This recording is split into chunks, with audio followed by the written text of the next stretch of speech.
that are joining us here on the Marcia Week Show. What a joy to have you back this Monday evening, and such a pleasure to have you, Heather, back as well. I am co-hosting with you because you're the more senior person here in the That's kind of funny. experienced person here on. Again, I just Well, thank Marcia good for the evening, privilege. everyone. I hope that you are having a wonderful Monday evening, not Yes, suffering from any Monday blues. And in the studio, we are quite happy. You can see that even if we had blues, they've all disappeared. We are yes, happy to be within your presence.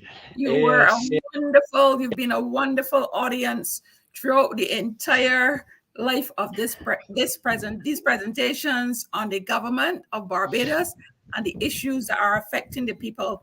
So welcome everyone to the show, and we will be giving you it will be an educational experience as usual. You will learn a yes, lot. yes. Amen. That is In the true. chat, I saw that person was asking about having paper and pen. So I hope everybody is ready for this delivery tonight. And back over to you, Ferdinand.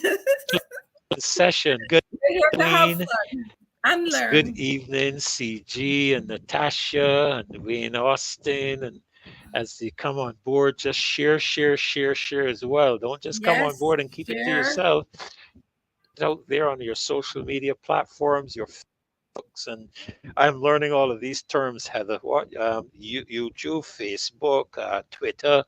No, not Twitter Everything. anymore. X. X. X, X. yes, Instagram and all of them. Just get it out there and let's get folk on board. Let's get those of you that are in Barbados. We want you to share with the persons, the family here in Barbados. We are the official opposition of the country. That's the people, not the Marcy Week Show. That's the people. The Marcy Week Show is a facilitating facility that gives us an opportunity to hear from some of our very experienced persons in the country. So we welcome all of you in Austin and Cheryl 91 and as they're coming in. Good evening, good evening, good evening. And I'm going to just wait for some more to come on before I start sharing, Heather, any of the information to do with Yes.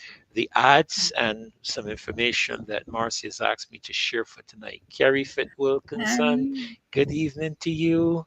Good to have you with and us.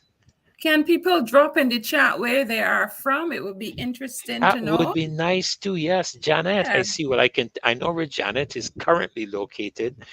Janet is coming out of Grand Cayman. Good evening to Right. you, Drop it in the Janet. chat. Let us Lovely. see. Yeah, it would be nice to know where everyone is coming on board from. That would be great. Oh my goodness. Lovely. Good night, Dale.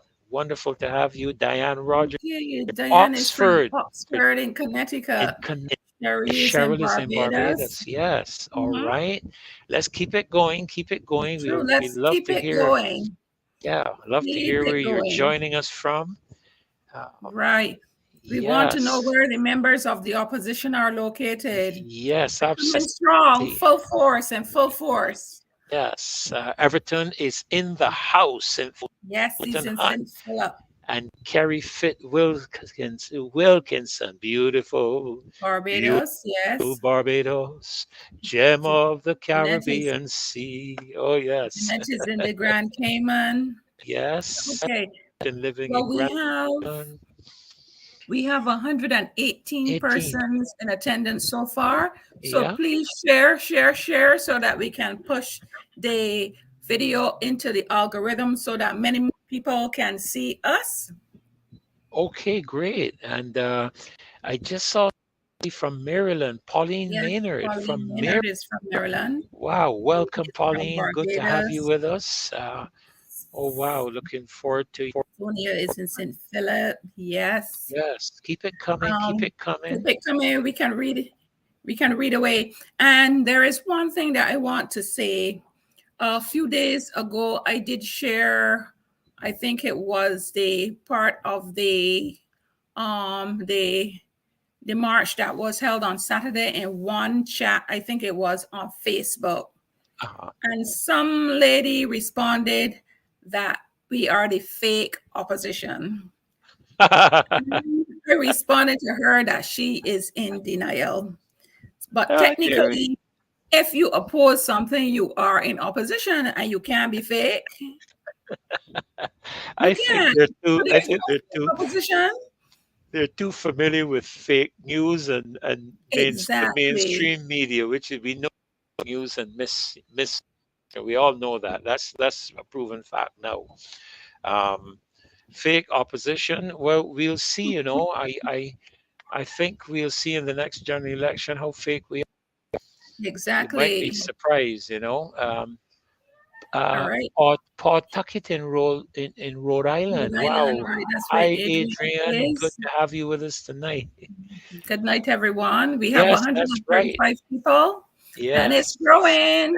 Yeah. Glyne, good evening, Glyne. Oh my goodness, Glyne, so good to see you. I hope that's the Glyne Griffith that I know. Um, really good night to you, Glyne. I know well, I know you're in Barbados. I don't know where you are right now. Um,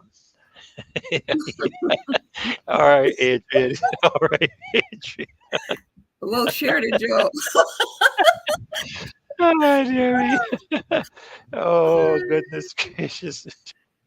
Hurricane Writer, we're looking to see where you're from. Rocky Rock 5283, good night. Good to have you with us, and just keep sharing with us where you're coming on board from.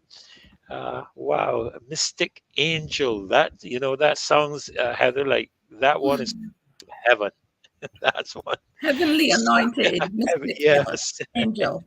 Flying Yao in the Republic of Sif. Glenn, it's so good to hear you, man. I haven't seen you in ages. My goodness. Wow. So have you on board with us? Saying that said that we're the DLP.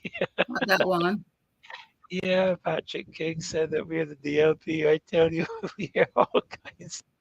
Uh, Oh, Mark Clark, good to have you with us.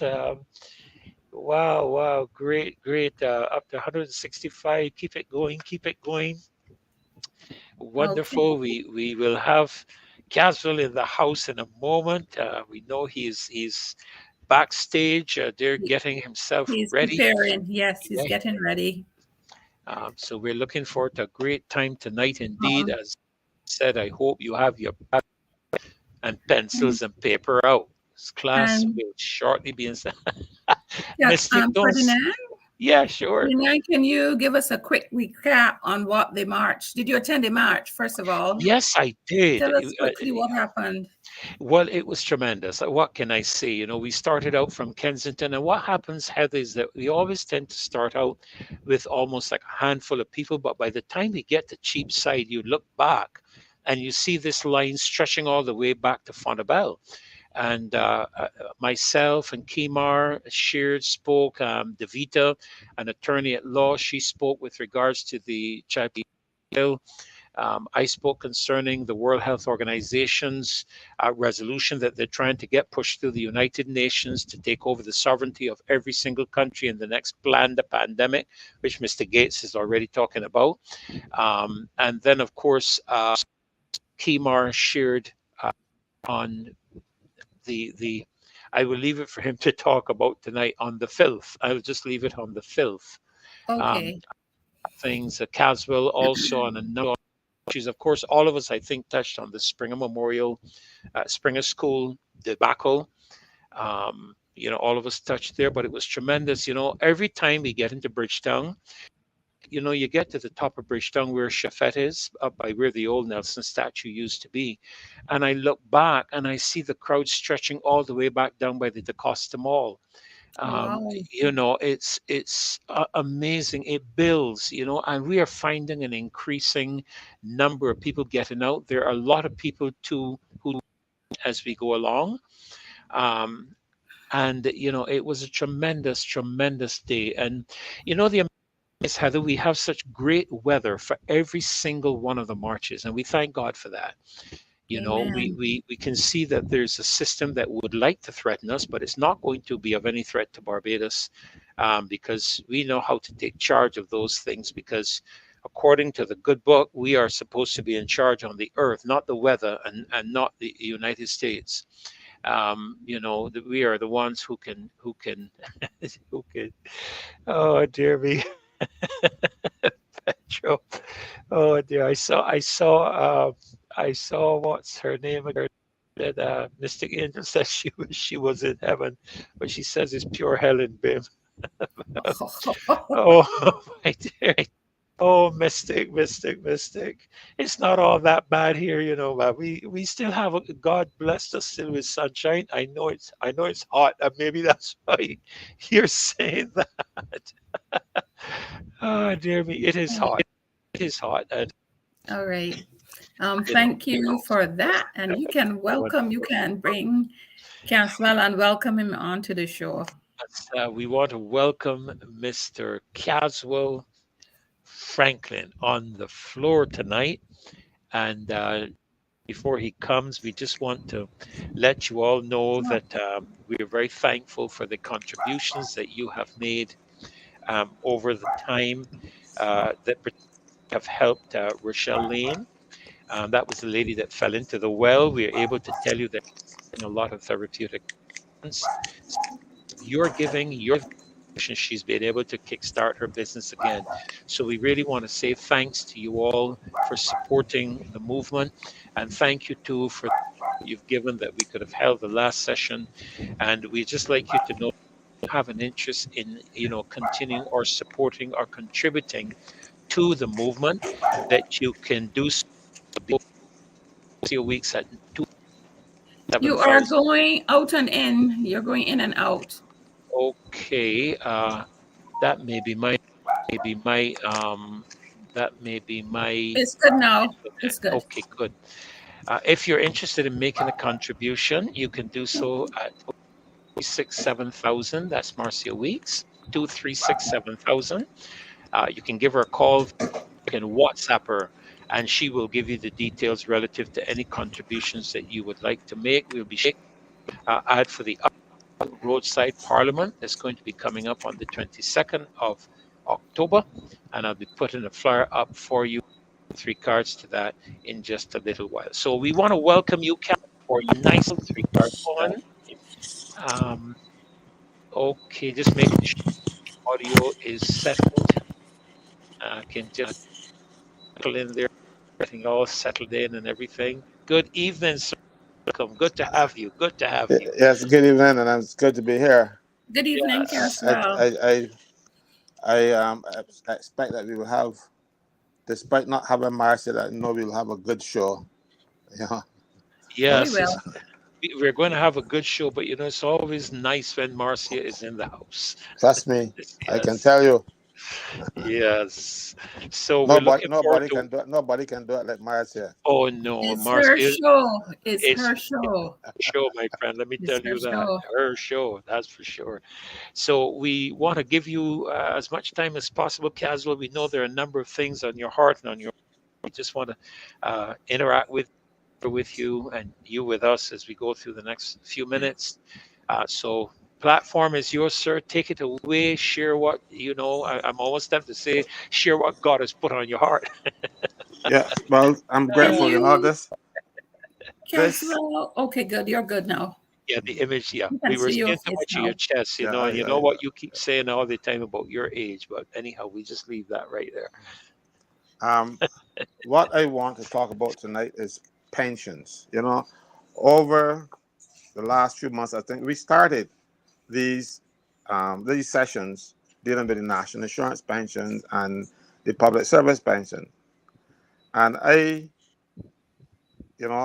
somehow I felt that something was missing. And trust me when I tell you, a lot more is missing than we had bargained for. Mhm. Because I started to research everything pensions in Barbados. The public servants, they have a pension under the Pensions Act, Cap 25 of the laws of Barbados. But if you look at our constitution, our Constitution, the one that people say we don't have, but we still have one, Section 103. Section 103 protects our pensions, protect public service pensions. And it says here, it is in relation to an award granted or to be granted on or after the 30th of November 1966. So if you were getting a pension on that date, your pension was protected. And if it was granted on that day or after that date, so every day after the 30th of November 1966 is after the 30th of November 1966. So every pension issued in the public service is protected by the Constitution. The Constitution goes on to provide at Section 104 that the pensions can be withheld, reduced, or suspended. But it has to be done by the Governor General acting on the advice of a service commission. So the only way you could, once your pension is awarded, it cannot be reduced unless, besides Governor General, but now it's President, unless the President takes advice from a service commission that your pension must be reduced or withheld. And it's usually done so because of some misbehavior or something like that.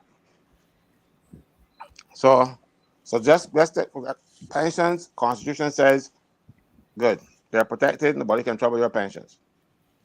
Except the Governor General acting on the advice of the public service or any service commission, that is. But except the Judicial Legal Service Commission, because their pensions are of right. The judges' pensions are of right. So there's no question you can reduce, you can withdraw them or suspend them or anything. What you can do, you can don't care if a judge is dismissed for bad behavior or whatever, his pension is still intact. Unlike a public officer who loses his job because of misbehavior, he can lose his pension in whole or in part. But once it is granted, there is no body on earth that can reduce it but the Governor General or no president acting on the advice of a service commission. So I went through all that, and I repeated myself so people can understand, and I repeated for emphasis.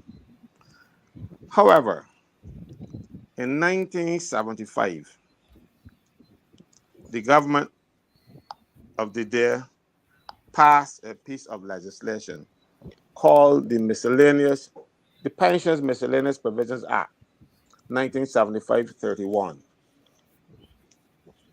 And that act provided that the pension that you get from the Treasury will be reduced by the amount of money that you get from the national insurance. Because, Treasury pension was one thing. There's a pension that you had because you were a public officer and you work in the public service. That was a pension that you earned. And then you have a national insurance pension that you contributed to. Government back then was trying to save money and come up with the idea that public officers, we are paying you two pensions. We contributed to one for national insurance. I know we also pay you one too, so that is not fair. So the government said, because in England you get two pensions. You get a national insurance pension, you get a public pension. But I don't know why in Barbados it's different. However, they passed a piece of legislation, the Pensions Miscellaneous Provisions Act, 1975-31. That act, at the beginning of that act, it said nothing about amending the Constitution. So only, as I said earlier, only the president or back then, only the Governor General can reduce your pension. So back in 1975, Parliament had no authority to reduce pensions of anybody unless they had amended the Constitution, and they had not done so. So you'll be hearing all these years since 1975 that if you were working in the public service and you started to work after the 1st of September 1975, your pension will be reduced by the amount you get from national insurance. Well, I'm here to tell everybody who that happened to that the government owe you some money going back from 1975 forward Wow. because the government had no authority to do so. The authority is vested in the Constitution but to the Governor General. As a matter of fact, I don't even think this section anticipates that the Governor General would move carte blanche. But in any event, the pension regulations are amendable by the Governor General herself too, right? So, but this act purport to change people's right to a pension and to reduce their pensions. When Section 104 of the Constitution says it cannot be reduced in amount or suspended, it cannot be withholded, reduced in amount or suspend any award payable under any such law. It is hereby vested in the Governor General. Only body that can do that is the Governor General. But the government of the day went ahead and usurped the authority of the Governor General and took away the pensions from everybody. I don't know if people understand how really important this is. Because right now, imagine anybody who joined the public service in 1975 after the 1st of January, and there are thousands. And they have been, and some of them have retired now. Those persons who retired and are getting pensions should have been getting a pension from the Treasury and one from the National Insurance, and not one or the other, as they're doing now. So, what I'm going to advise people to do, don't take my word for it, consult your lawyers. Give your lawyers the information they just passed on. I'm talking to all public servants in Barbados now. Give your lawyers the information that they give you and let them say that Caswell is wrong. I'm not perfect and I might make mistakes. I don't think this is one of them. Because I remember some time ago, I had another issue with government in 1982 passing amendments to the Pensions Act to take away the prison officers' right to join trade unions. I argued for years. Nobody took me on. Eventually, I got some prison officers who were interested, and we took them. I took them to a lawyer. The lawyer sat us down in his office. I went through the things with him, and he said, "Caswell, this case doesn't have any merit." I said, "Look, I am convinced that it does, and I'm not asking you to pronounce if it got merit or not. We are asking you to file a case in court, and I want you to argue these. What I tell you?" Well, he did so reluctantly, and he won reluctantly. So the court struck down those amendments. I know prison officers are free to join unions. As a matter of fact, several of them have already joined Unity Workers Union, and some have other joined. And so I am not a crackpot shouting breaching constitution. I got a track record, and I am saying to every person who has been awarded a pension, having joined the service after the 1st of September 1975, that you are being paid short. Everybody. This, I don't know if I am right, and the government agrees, or a court says I'm right, then there are millions of dollars owed to former public officers. These public officers have suffered because the pension from the Treasury didn't usually suffice. And when you take away the national insurance pension, so what in fact the government did was to rob civil servants because they wanted to balance the books. Mind you, they did not take away theirs. The politicians still entitled to both pensions, but they took away the pensions of the civil servants. And I still blame the unions back in those days because they just took it for granted without getting legal opinions on it. And because the officers who came in after the 1st of September, this actually was done in August, so the legislation, or July, August. So the government argued with the unions. You can't make any noise because these people didn't join the public service yet. So you can't represent them. But since then, people have joined the unions, right? And they joined the public service. But remember when I started, I tell you that the Constitution protects people who were granted a pension or to be granted a pension after the on or after the 30th of November 1966. And it says the date on which he became a public officer. That is when you're entitled to that pension. So if you were getting a pension before 1960, 30th of November 1966, the government couldn't touch it under this Constitution. If you were getting a pension awarded on the 30th of November 1966, the government couldn't touch it. And also, the government cannot touch it if you are granted a pension after the 30th of November 1966. So everybody is entitled to two pensions in the public service by law, not by this Pensions Miscellaneous Provisions Act, because the Pensions Miscellaneous Provisions Act did not amend the Constitution.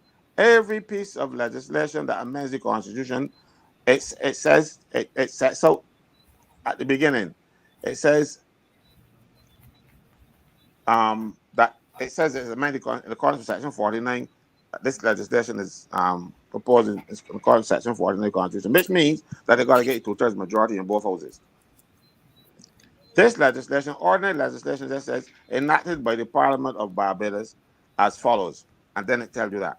So this piece of legislation, because I actually did some research, I actually went in and I got the 1975. If you look, you would see.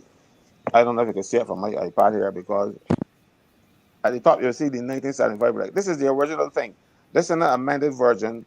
This is the one that came out when Parliament. So I actually went and dug up this piece of legislation to make sure that it doesn't have, and when the law review commissioners were dealing with it, they didn't make any mistakes and putting in anything in the wrong place, because they actually did something like that in this same piece of legislation. Because if you look at the Pensions Act, it says, this thing says that the Prime Minister brought into force Section 25A. If you look in the Act, in the regulations, there's no 25A. However, it is found that Section 27A, so mistakes can happen. So that's why we went back to the original legislation to make sure what it was saying was correct. And as far as I can tell you, and as far as I can see, everybody who joined the service after the 1st of September 1975 and their pensions were not reduced by the Governor General, then they could not be legally reduced, because Parliament could not give itself by ordinary legislation the power to reduce anybody's pension. They can only do so if they had amended the Constitution. And to date, the Constitution has not been amended in that respect. So, public officers or former public officers, I have put you in a position where you can live your retirement years in relative comfort, because right now a lot of them are suffering and the pensions don't really match up. So if now the government acknowledges that that is the case, it can stop doing this voting and let the people continue to get both pensions when they retire. They will get the public service pension when they retire, whatever thing that is. And then at 67 or 68, as the case may be, they will get the national insurance pension, as opposed to having one or the other. But, and they tell you, you see, a lot of pension plans in Barbados then followed government's lead and cut pension.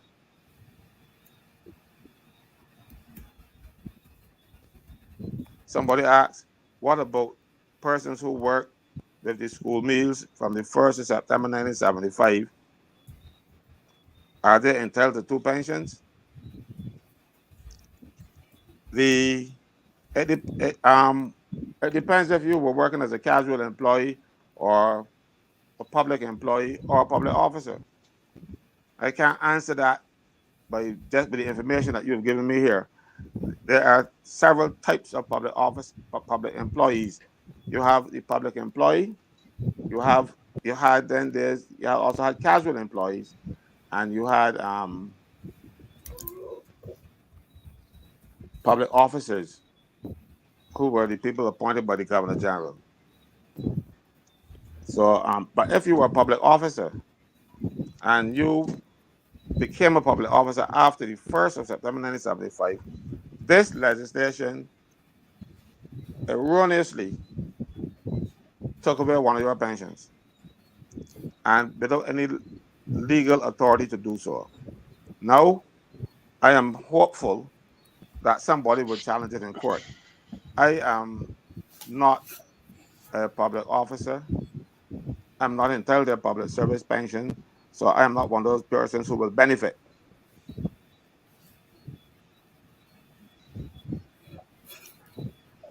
Right?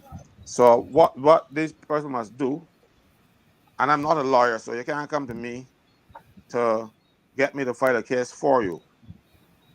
If you are willing, and a group of you want to come forward, I could probably source a lawyer for you. But I cannot take it to court myself. I just read. And having read this thing, and I've read it over and over and over, I mulled over it. I asked people who people can in Barbados who they consider legal luminaries. I put it to them to see, and they would say, "But Caswell, you got dynamite here." I know it's dynamite because you can imagine a lot of people who have died. The government stole all their money. Their estates are now entitled to a lot of money from the government because they reduced their pensions going back years. I know of a case of a man who had his pension reduced, and he had a mortgage and a car loan, and he was going mad because he could not pay. He could not pay the mortgage and eat at the same time. So these things wreak havoc on people. You know, mind you, this happened in 1975. This is not something that you could blame this administration for or anything like that. But now that they know, and government is a continuum, they must, and I can tell they know because they're right now. I can see the phones dialing and telling people watching my show. Make sure here Caswell talking foolishness. They know because they watch these shows. I telling you they watch these shows. From comments that I get from some of them, I know they watch these shows, so they're hearing now. What will happen if nobody challenges them? And they have done the dirty on the chief and the education officers, you know. And I consider what they did to the education officers dirty, but they might very well do that to them as well. Education officers, let me explain. Education officers in Barbados were people who were people who supervise principals. You usually become a principal, and then when you get promoted to become an education officer, somebody without understanding the public service did a regrading in the public service and gave the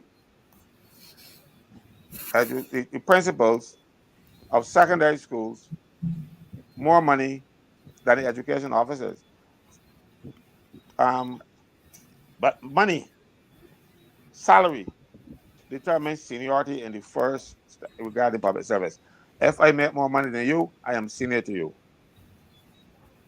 If we make the same amount of money, then we got to check for another way to make me senior or make me junior. And it is when you were appointed to that post. If you were appointed before the person, then you're making the same salary, you're appointed first, you're a senior. If you were both appointed on the same day, then you see who had the longest temporary service.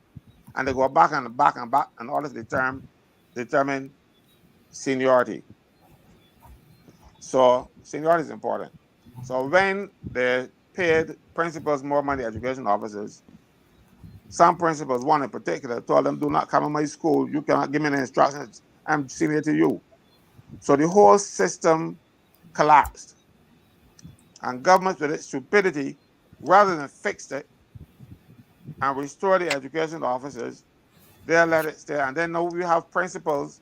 You have education officers now who were promoted to principals who were promoted to education officers now applying to become principals again because the principal getting more money. It is madness. So some education officer a number of years ago approached me. I took the case to a lawyer, the same lawyer that told me that we didn't have any case with the prison officers. But this time he agreed that we had a case and they went to court on it. It took a long time, but eventually the government settled. And what they did, they say, we are only settling for the people who brought us to court, not for the people who didn't apply to the court for anything. So government cannot be that nasty. They know they did something wrong. And rather than acknowledge they did something wrong and fix it, they're saying, okay, well, these people most likely win the case. And if they won the case, then the court judgment would apply to everybody in that category. It would apply to everybody. Government didn't want to do that. So government conceded the case and agreed with the lawyer for the education officers, I think 4 or 5 of them, I can't remember what I know, that brought the case. They say, okay, we'll back pay you, we'll give you everything else that you're supposed to get, and good. But since it is not a court decision, it does not apply to the other officers. You can believe a government who is supposed to be a government of the people finding ways to cheat the people. And of course, now, education officers, now knowing of that decision, because every month that you get a salary that is lower than you should get is a new so you don't run out of time. You know, people suppose statute limitations. It happens every month. So every month that happens, you got a new case. So they can go all it now. But rather than do that, and know that will win now because the government actually considered the case, they decided that they're going. An education officer was now promoted to principal at Harrison College. If you believe that, that's what happened. Because these people do not know their rights and they do not understand what is happening to them. Because I think they're probably just they're teachers and mind you, some of them are great teachers, but they don't know anything about industrial relations and labor law and that kind of stuff, and they get mistreated and they take it. So that is one of the reasons why I am pointing out to civil servants tonight, or former civil servants tonight, that what has happened to them from 1975 till now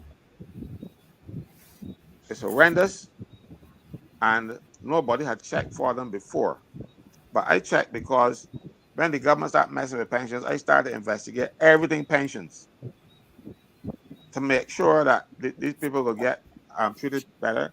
And I found it. This act did not amend the Constitution. You know, so it's up to the public officers now to take the information they give them and go to court. Mind you, they might have to go all the way to the Caribbean Court of Justice because I do not trust the courts here. Trust me, I do not.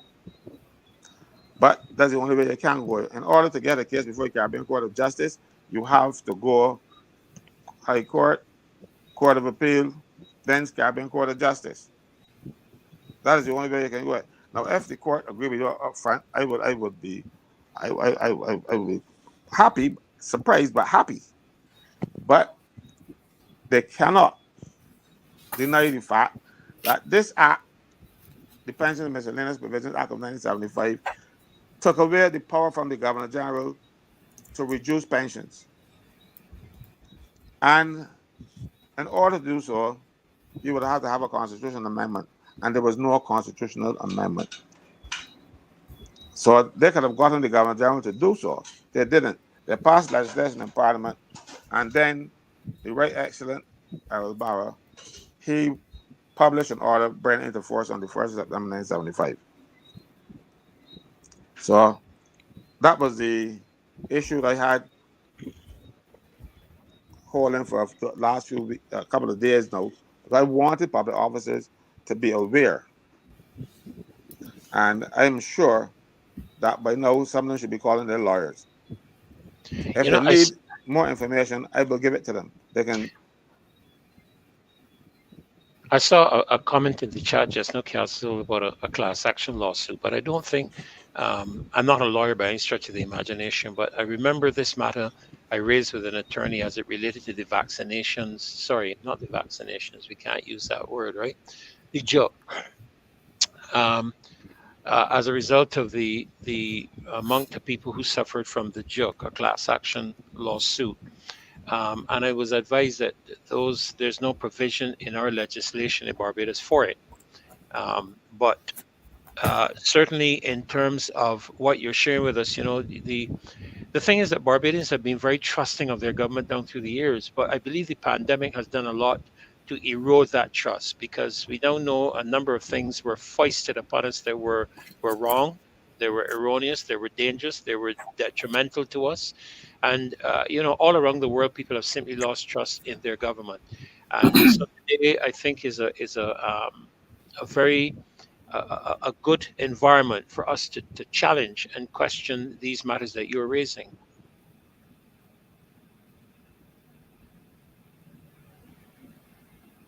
We As you can't hear you. said, we have always said, the government looking out for us. We have seen now since the pandemic that is not true. Hmm. We always thought that maybe sometimes that when the government do something that wasn't in our best interest, is that because they didn't know any better. That is not the case now. We know very well that government has acted contrary to the interests of people of this country for too long. And we are now seeing it. But this went back since 1975. You know how many civil servants suffered under that? So even though we were saying great things about the person who did it, and certainly he's entitled to the accolades that he's gotten and that he's getting, but this one he goofed. This one he messed up, and this one has hurt too many public officers. If I can give an idea what the public officers coming back from after 1975, you between 75 and how many years, 40, 75 to 2023, 48 years. 48 years. That's 48 years of people losing money. Wow. 48 years. You see the scope of this legislation. You see what damage it has done. How many people would have lost, because in those 48 years, you know how many people entered the service. Because first of all, a lot of people, the age in the public service, you get your pension after a full pension after 33 and a third. So not very many people that can be working for 48 years. So anybody who came in around September 1975, they would have gone by now, all of them.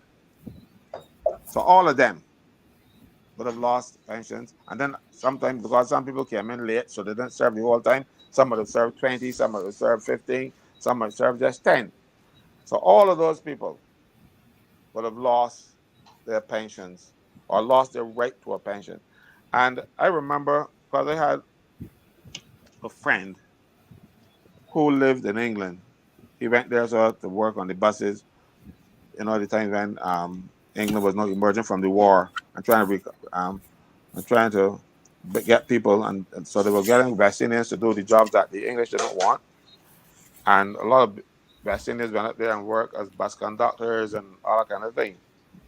Well, when he came back to Barbados, he had two pensions. He had a national insurance pension and he had the pension from the transport for London, the FL. He was getting both. We took away that pension. I don't understand why. And what makes it more hurtful is that the politicians retain theirs. Mhm. They still get both pensions, you know. Mind you, I brought up on some politicians that didn't know that. And when I told them, they said, yeah, well, I passed my retirement age too long and I never applied for that one because I never thought, because they heard that public officers weren't getting the two pensions. So they just never, they got one and they were happy. But some of them, I even saw one the other day and they telling me to do something. When they was talking about this, he said, well, I never applied for mine. And I'm 71 now. I said, well, you know, I mean, you apply for it and they can back pay you, but you got to pay me now 10%. That's the commission. But the thing about it, Caswell, is that persons, the thing that might concern persons, because sometimes it's easy for us to talk about taking the legal route and challenging and testing it in court. But as you know, very often that costs, and you're coming up against individuals and groupings that have significant funding to back the government. If you're talking with the government, you're talking the government dipping into taxpayers' funds to fight its case, where individuals are not going to have the access to that kind of funds. And I noticed that in places like the U.S., there are groupings of attorneys that make themselves available and raise funds through things like what you call it again, Heather? Go, GoFundMe, go for me. GoFundMe. Yeah, and through direct emailing and so on.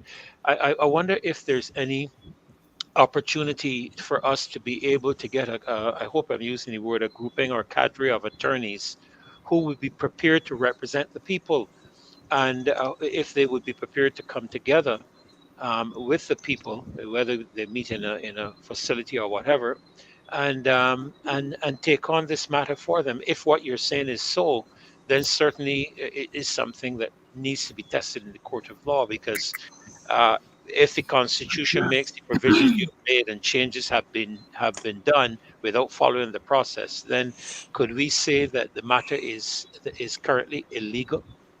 It is. It No. is. The problem is, it's only legal to when the court says so. So you gotta get a court to say so.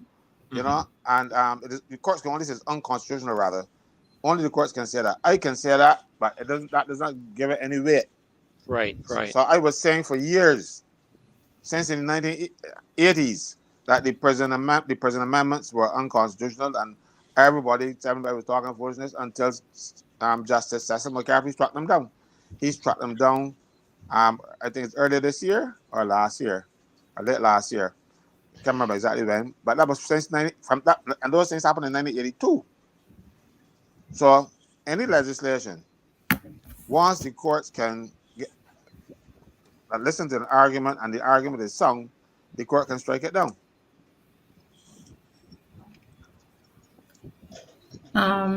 Is this something that we should explore then to Now have? the thing is, um, lawyers work for money. A lot of them don't work for, Mhm. but a case like this, I believe that lawyers can tell the clients, look, I will take on your case. By the end of the case, you gotta give me 10% of what you get, or 15% as the case maybe if you're a senior counsel or queen's counsel or whatever. And Hmm. I can assure you that this case is winnable. There is nothing right now. This is bare bone. This law is so basic. I think funny. You're gonna do a lot of arguing. The Constitution says something. You don't do what the Constitution says. But you see, therein the challenge you have, Caswell, is that a lot of people don't even trust lawyers, because when you look at the legal profession in Barbados, and the judges system in Barbados, there is a feeling among the people that there is that networking of attorneys at law and judges to ensure that you don't get through with the case, or the case gets put back, and in another 5-10 years you're still fighting this legal battle. And this is I have felt that with the implementation of a republic, there needs to be a major separation of powers, just like we see in the United States. Because if the leader of government can appoint judges, it is only obvious that they're going to appoint judges that they feel are going to rule in their favor whenever a matter comes to the court that it involves the government. Now, you'll notice, for example, in the United States of America, the president cannot appoint a judge. He can nominate a judge. But if my mind serves me correctly and if my information is correct, the Senate is the Yes, you're only correct. group in the United States of America who can actually appoint a judge after they have gone through a nomination procedure. Would I be correct in that? Well, the Senate goes through they decide who the Nomination judge will be, process. nomination process. The Yeah, president nominates, then to get confirmed your appointment, you have to go to the Senate. right. If the Senate does not confirm you, you you don't become a judge, Correct. at least a federal judge. Correct. And in that case, I mean, that's to my mind is where the value or the benefit of the separation of powers exists, where the president is separate to the Senate. They're separate to the Supreme Court. I think they're separate to Congress as well. Yeah. And that's what you see. I've been saying for the last several years that we need some major reform in Barbados, both politically and judicially, because there is. I mean, when I hear people telling me that they're fighting cases, casual, for the last 15 years,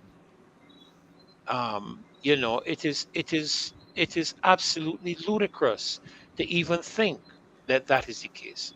And so it's we're talking here about taking illegal action, but what do you feel in terms of a timeline that people could how could this be dealt with, and not necessarily in a very very short period of time, but not over years? How can this be engaged? I couldn't tell you because I'm one of those people that you're talking about who got cases suffering 15 and all their years. So if I knew I would do it. I have a friend who was divorced, and the lady who he got divorced from had political friends, and I can't. Let me see. This is my daughter is now 23. She was 3 years old when that happened, and he has not gotten his day in court yet for the property settlement because nobody can find the file. Nobody can find the file. The file in the registry, but like your name is Nichols, and if you take Nichols and file it on the queue, nobody can find it. So when you're going through looking for Nichols, maybe try Nichols, you don't find yours, you put down. So they're not gonna find it. They cannot find the file. This is almost 20. This is about 20 years. So it isn't only the judges. You people in the administration, of the system Hmm. at Uh-huh. the registry, they can hide the file for you. The judge won't hide it. Wow. And the point that you made, where politicians appoint the prime minister appoint judges, and they appoint judges who are favorable to them. I am actually accusing some of them right now of that because they're not acting judicially. As far as I'm concerned, I believe I'm not going to call the judges now by assuming, but I am saying to you that in my own experience, I have found that the judges either delay or they give decisions that they know these decisions are really bad and they will not be held up down the road, but they make sure you lose up front. Now, if you don't have the money, you're still lost, Unless you have the money to go to the Court of Appeal or the Caribbean Court of Justice, and a lot of people will not get justice because they don't have the money. Correct. Correct. And that is what I am afraid of in Barbados, more so than anything else. But this case that I'm talking to you about now, this case, it has so many potential applicants, plaintiffs, that, you just, and I'm telling you, some of them are probably well off And if they sue, then the government would have to apply the decision to everybody else. This is what I'm hoping for. Mhm. And Mhm. because I've always said it was wrong, but I never researched. I never researched until this administration went and messed with the pensions again. And to make it even worse for public officers and for people coming in after the 1st of January 2024. They are going to be seeing much smaller pensions, and they're going to have a lot longer because I just told you earlier that 33 and 30 years you will get a maximum pension in the public service. You will get 2/3 of your salary after 33 and 30 years, 400 months. But under this new legislation that they're bringing forward, you will get that after 40 years. So you have to serve 40 years to get a full pension, but not full pension, but the maximum pension you can get. And then it's going to be less than if you had worked for 32 and 30 years under this dispensation. So they find that the IMF had shown them a way how to pay people less money. Mind you, but they did not do that in respect of the Retiring Allowances Legislative Service Act. This is the act that gives MPs their pension. The amendments and the curtailments did not apply to them. So while the politicians sit down and they take advice from overseas at to hurt the average fella, they have not taken that advice for themselves. And what I'm going to tell you is that the politician gets his pension now after 8 years. After 8 years, he's entitled to half his salary as a pension. After 8 years. A civil servant after 8 years entitled to nothing. Maybe a gratuity. Some of the servants pay. He has to wait for another 2 years before he can qualify for 1/5 of his salary. But the MPs get half after 8 years. In 10 years, the civil servants get 1/5. Then, to get the maximum pension of 2/3 of your salary, the MPs have to serve 12 years. The civil servant has to serve 33 and 30 years. And now they have taken it to 40. While the MPs continue to get their maximum pension at 12 years. I think this is generally known now because I've been making noise about this for so long. I don't think nobody should have said about Caswell. I'm shocked by this. But it shows you that we have a lot of self-serving people in our parliament. They do what is in their own best interest, not the best interest of the general populace of this country. Because, and I'll show you, they have also taken care of the defense force. Mind you, they haven't taken care of the police. The police are just ordinary civil servants. But the defense force, they get their pensions after 15 years at age 45. So you see who they are taking care of. That's why I tell you something is brewing. But when So as well, what can we do? What can the people do? The people can go to court and hope the courts behave themselves and do the right thing.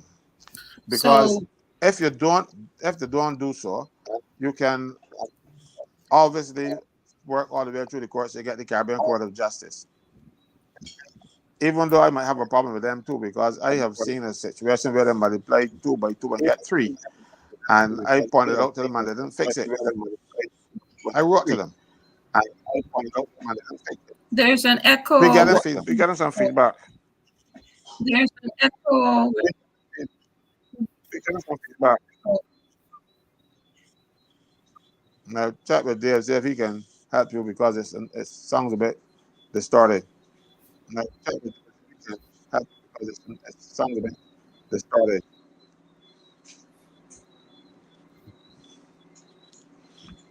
Just check your connections to Caswell on the mic that you're using. Make sure it's plugged in. Okay. But I wouldn't know what to do. I only know how to push them in and plug in and go. Yeah. Go ahead. Go ahead. So right now, Yeah. Go I'm ahead. Go expecting ahead. civil servants to be approaching lawyers all tomorrow and all next week. Approaching lawyers all tomorrow and all next and tell any of the lawyers that they go to and they can use my information. It's not copyrighted. This information is for the good of the people of this country. All they need to do is go there and use the benefit of my research. Can a group I'm not even charging for it. should a grouping of the people come together and do this? Who can't afford a lawyer? Can't Well, necessarily afford a they lawyer. can, one can do it, 10 can do it, 100 can do it, 1,000 can do it, but somebody better do it because if you don't do it, this government is not going to find an avenue to say, no, something. We have done a disservice to the people of this country, so we can fix it. This is not in this government's contemplation at all. They will never do that. Not this group. They have found ways to make sure they're disadvantaged public officers. Somebody said, Caswell, take a poll here and you can recommend a lawyer. I don't normally do that. I recommended a couple of lawyers to people. But one I used to recommend highly, and she told me I'm giving her too much work, so I got hold off. I would still recommend her if she's want to come out from under that mountain I put her under, and there are one or two others. But and mind you, one is a member of the Democratic Labour Party, so I might think I joined the Dems or I can't, but no, he's a damn good lawyer, and I use him myself. But I don't normally recommend. If you want a lawyer, if you call me, I begin to talk it through. But Maybe I'm not maybe going to they make need any to public maybe they need pronouncement. to get one of the younger lawyers to try to make a name for themselves and are these people that are go-getters. But we have so much injustice that we're facing in the country. I mean, this is every place I turn.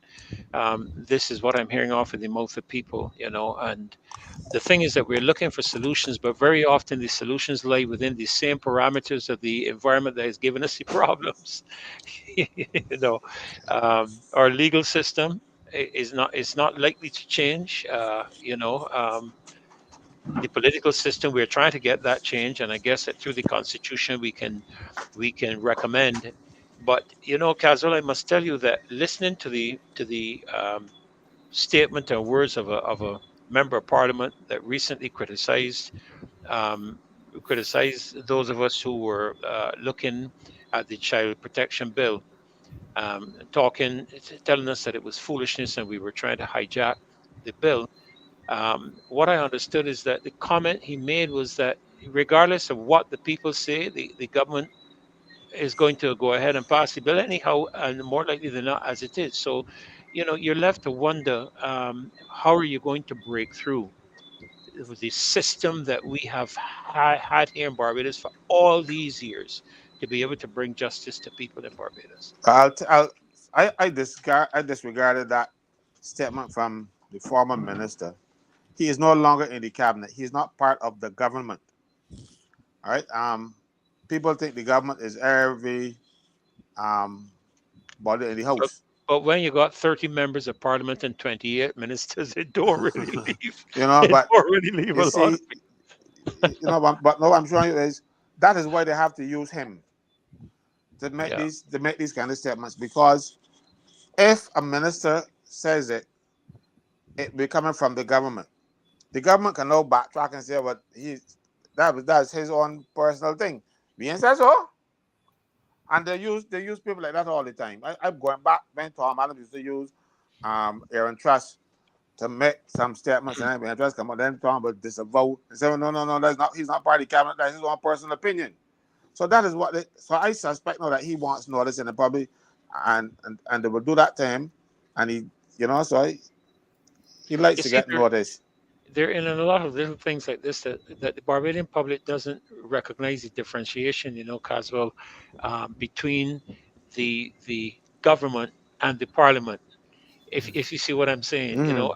they tend to think that as long as you're elected to parliament, and of course you hold the majority, that you're the government, but they don't realize that the government is actually the cabinet, and so they tend to think in that context. It's like, for example, talking with people about the prime minister, and I'm not speaking of this particular prime minister, just talking about prime ministers in general. People seem to think that as long as the party is elected, the leader is automatically prime minister, but that is not the case. The prime minister is chosen by the majority of persons within parliament, but people assume and conclude that that's the case. So there's quite a lot that Yeah, see, but that's doesn't because know. people don't know the history.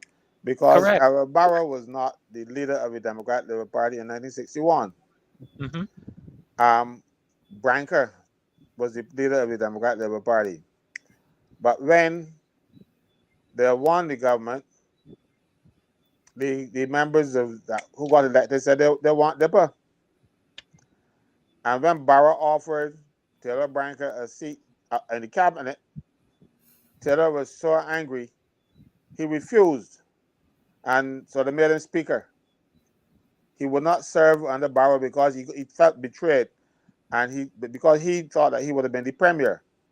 Hmm. But the Hmm. people, obviously, the members of the party wanted Barrow, and he should have seen it happening.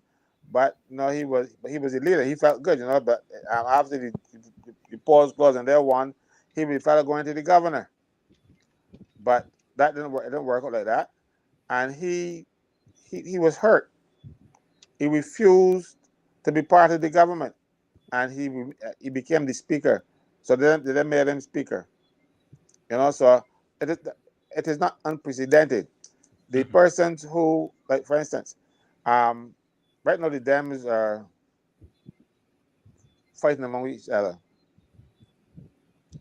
If they won the next election, the fight would be who now will get the majority of the Majority people votes to be the that prime don't minister. support the gov that don't that support one person. Hmm. And then when see, but the thing is, when you become prime minister, you get so much power, you fall into line. But So you if you didn't don't accept it, the prime minister could deal with you. But remember when Sandyford became prime minister, there were at least four people there were more than four, but four were so enraged that they left and formed the NDP. hmm But that's why, Caswell, I've heard people, and I support it as well, that we need to move our constitution for a republic toward a new paradigm where members of parliament are elected, members of senate are elected, the prime minister is elected by the people and not chosen by the parliamentarians.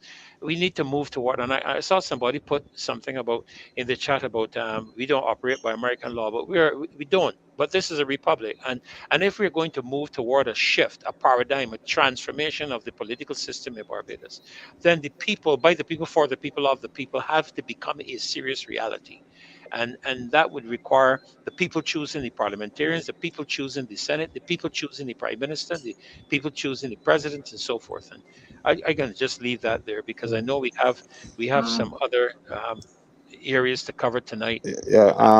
Can Sonia you Perch is answer this asking a last question one here. before you go? This Yeah, question. Sonia Perch is asking, is there a statute of statute of limitation as limitation. to when former public officers can sue the government for their pension? Yes, 6 years after you die, because your pension is due every month. So every month you got 6 years from then, 6 years from then, 6 years from then. So Hmm. it is when you stop getting that pension, count 6 years. But then you won't be able to sue them. Your estate will have to sue. So anybody who's still alive And under 6 years after having died, their estate or themselves, if you're still alive, can sue. There is no statute of limitations for people who are still alive because your pension is due every month. And it is short every month. So you can sue so you can have enough cases every month. Your cause of actions starts when you get your pension and it's short. So every month your pension is short, you can have a cause of action. So it is no fear. The lawyers will tell you so. So go for it. Thank you so very much. I mean, this is really an education tonight, Heather.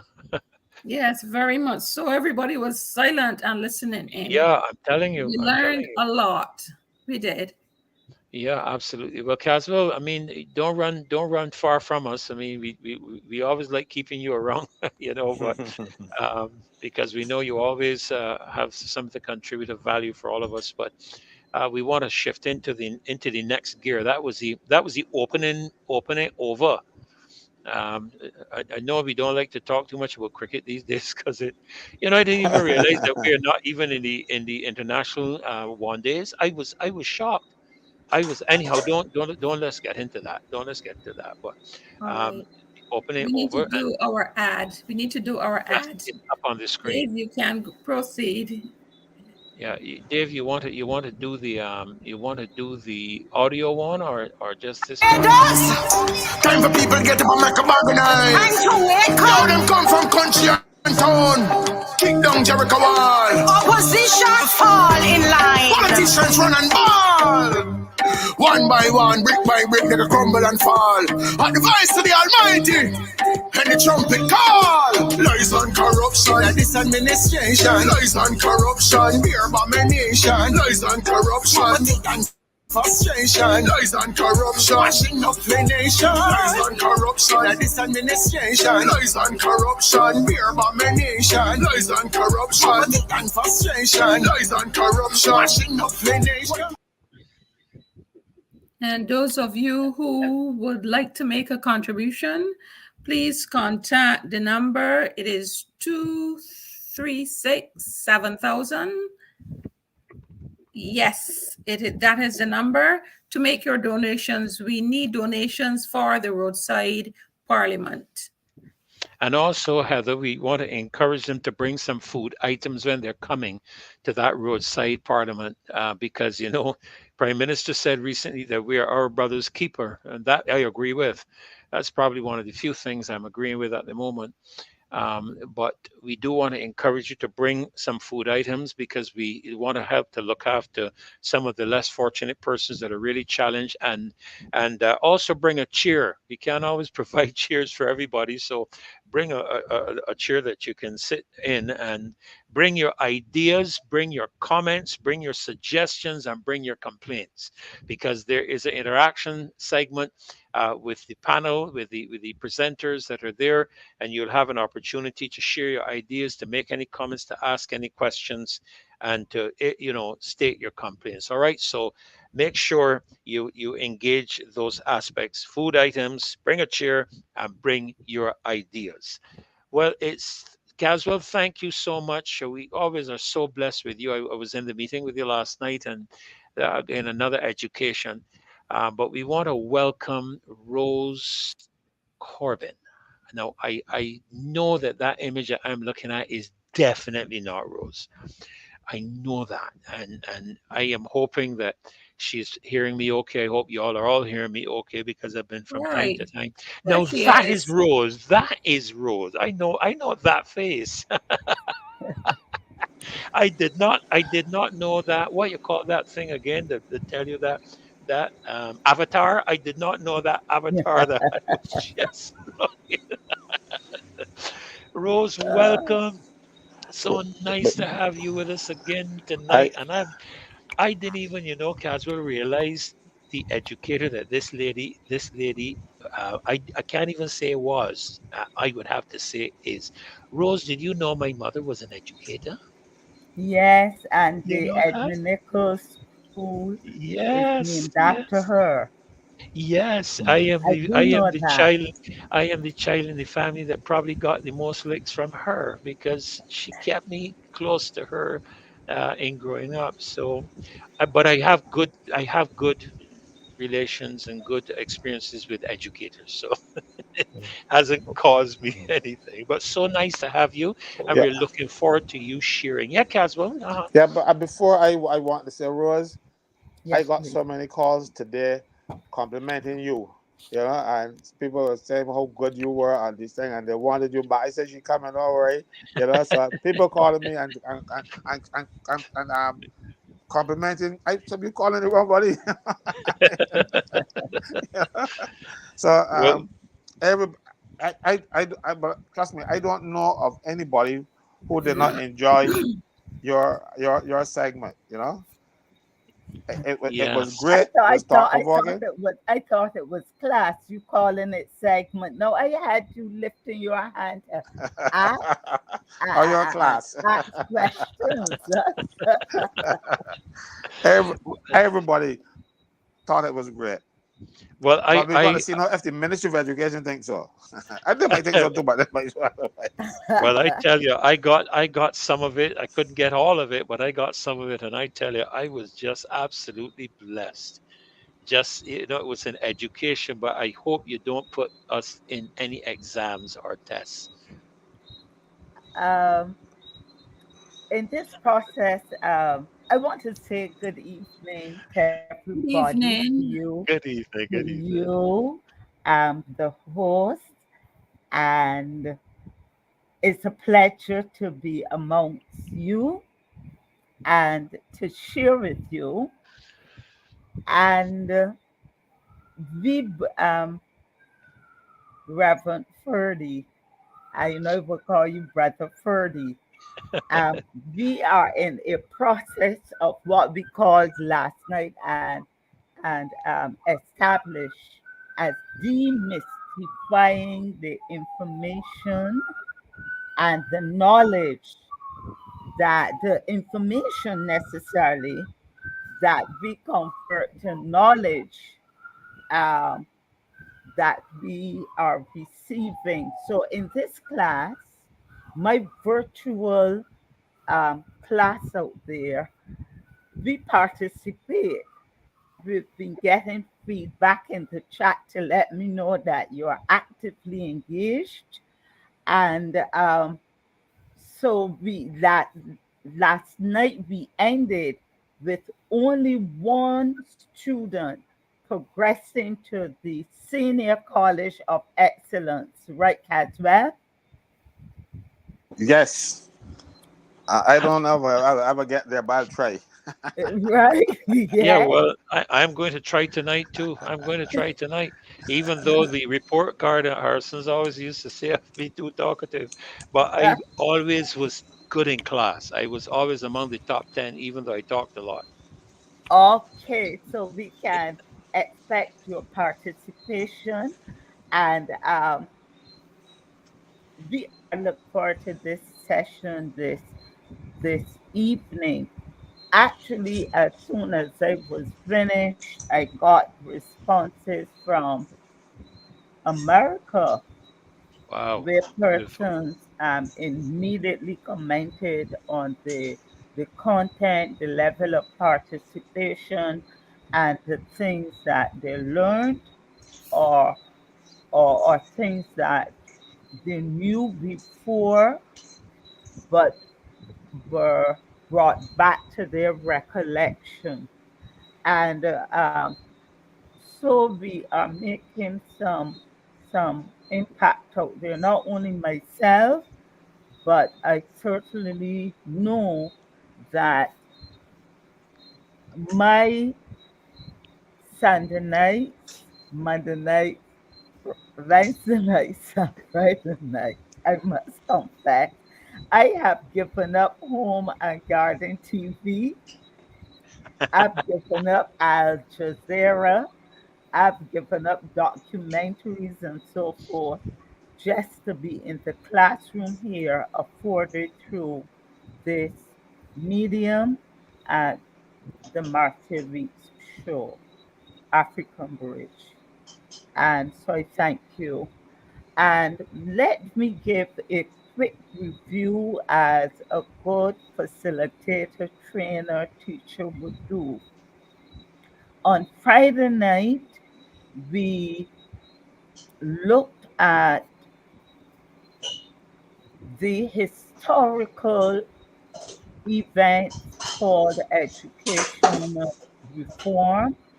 We did an overview of significant um, initiatives of education reform in Barbados, starting with the immediate post emancipation, preparing what was offered to the slaves, yes, to make them subservient and not rebellious, the kinds of offerings that were given by the church at that time, primarily the Anglican Church. We do know that the Moravian and the Methodists, as well as the Quakers, they offered more liberating education to the slave population, or the so-called freed slaves, who we know weren't free, free indeed. Um, we also looked at that the reform that occurred immediately after independence, led by the late Sir Lloyd, it was intentional. It was based on a vision for a newly independent small nation like Barbados, uh, with no natural reserves other than its people. And the assumption and the pillars, the premise um, that led that early reform is that an educated people would enable the development and the wealth and prosperity of a newly independent nation, as well as preparing people for the input to the development of that um, nation, as well as for export and migration. And we saw it occurring with the BCC newest secondary schools at that time. They were called comprehensive schools, to allow those who didn't make it into the grammar schools, the older secondary schools, to have access to free education. And we saw too, under the Leonard Shorey Commission, that a major reform came with the abolition of that first part exam, um, that was written to enable the student to move on to secondary school, to transition. We also looked at um, the the expansion of sixth forms under um, a previous minister, Ronald Jones. So we established that education reform is not a new thing. It's been going on. And my take on it, that it should be sustainable, and it should be measurable, and it should be, the objectives of that reform should be measurable. It should indicate some level of sustainability. When you look back, you should be able to say this happened, that happened. Then we moved on to last night, when we looked at the BLP manifestos of 2018 and 2022 in relation to what they proposed and said they would do with education. And when we had our interaction where I read the checklist, we were able to say that um, the things promised in the as part of the critical mission for school children, such as guidance counselors, social workers in all the schools, um, uh, attendance on the school bus to control violent or to ensure that bullying and violence and those kind of negative activities would not occur on the school transportation and in places where students congregate. We did our checklist and we realized, look, a lot of these things have not happened, but we are going into this ambitious education reform that is being proposed and is anticipated to be taken to cabinet and in January and implemented soon thereafter. We've got to critique to see the why the hate and what it's about. It sounds really good when I talk in terms of the narrative, and I have right here was going through today, and I think I had a newspaper here, uh, Education Ideas and Rhetoric, written by um, Ralph Jamont, a former educator and social commentator. And this was written last Wednesday in the midweek Nation of October the 11th. It lines for very good reading. And I tend over the years to read and collect uh, anything written by Ralph Gemot, very Um, insightful, and he's very fair. He's very fair to in his analysis, his contribution, and what he had to say, and it is not partisan. And he has written an excellent article there. And so, Rose, yes, please. before you continue, know that you are on that point where you mentioned educational rhetoric in that article. It seems to me that we are kind of going around in circles, always retaining some aspect of colonial education, despite saying that we are reforming. How can we use education to form a bridge, a meaningful bridge to connect to Africa? I You notice that I hesitate. Mm-hmm. Um, there are some gray areas with regard to that, and I hope we're not playing lip service. It is deeper than than enabling that bridge through our education to Africa. But it It would be a is, start. um, and I would like it brings me on to a point I want to raise tonight Okay. on that same point that you have raised. Some of the utterances and the underlying assumptions within that proposal. And we just cannot um, talk about finding our roots and our link to Africa and that kind of um, psycho emotional way.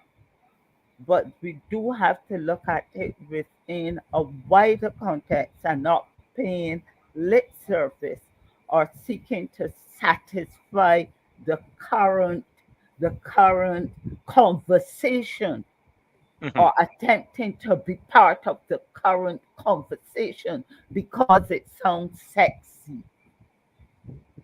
I don't know if I am making myself clear, but I will address it within the context of where I am seeing it being uttered within the proposal. And I'm trying to work it out because it's not clear, but I'm coming to that. Okay. Um, I'm coming to that. Tonight, I want to pick up from where we left off. Remember, class, hi, students, if you're still out there, remember, class, I had asked you as an assignment to research the word decolonization, right? I'm coming to you, Angela, on that one. Decolonization of education.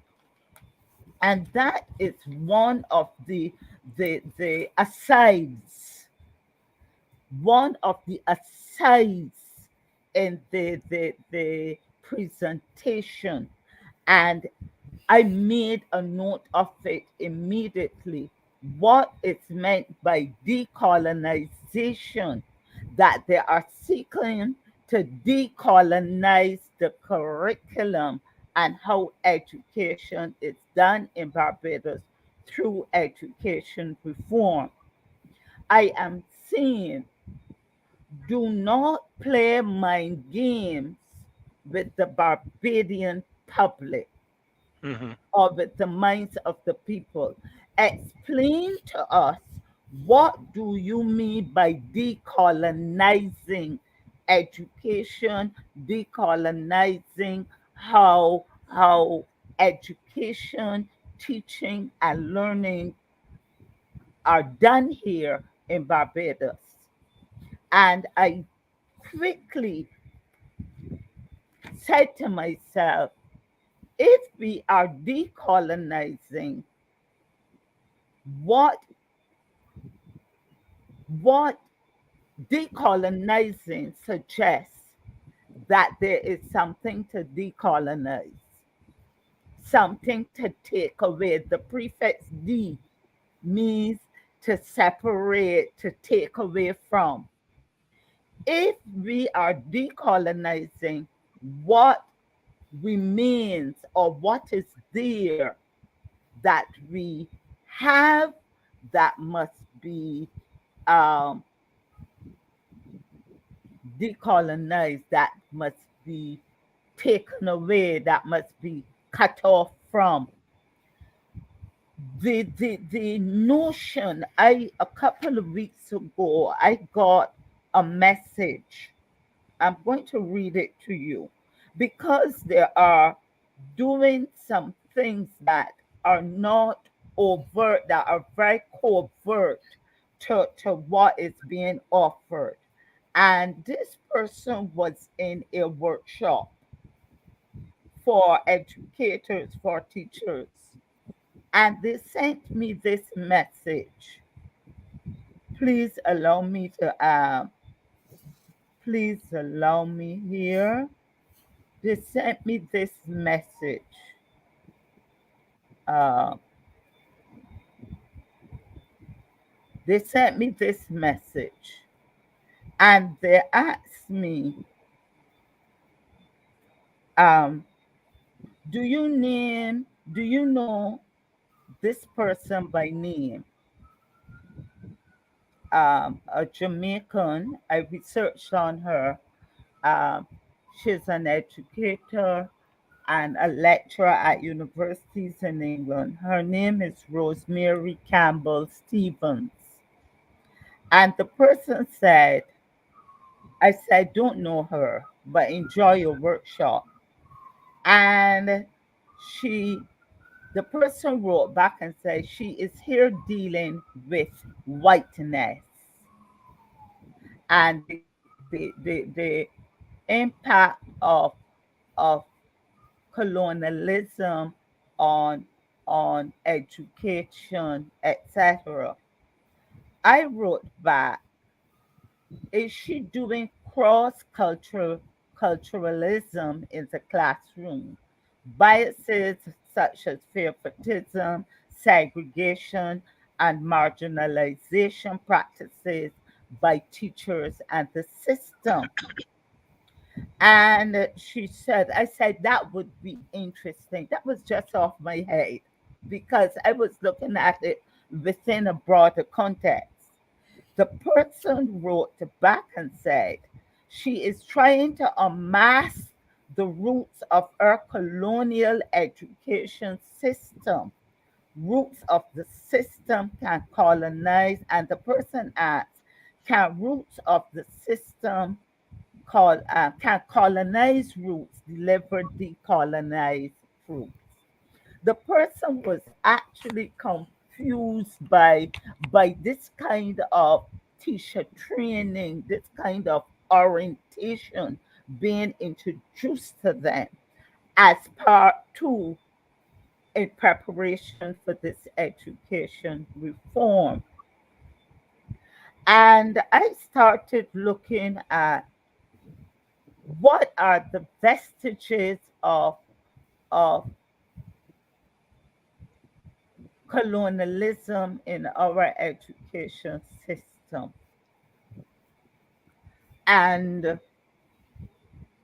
I wondered, what are we decolonizing? I know they're talking about decolonizing the system of education. And my research shows that decolonizing education involves examining the limitations and biases of the current curriculum,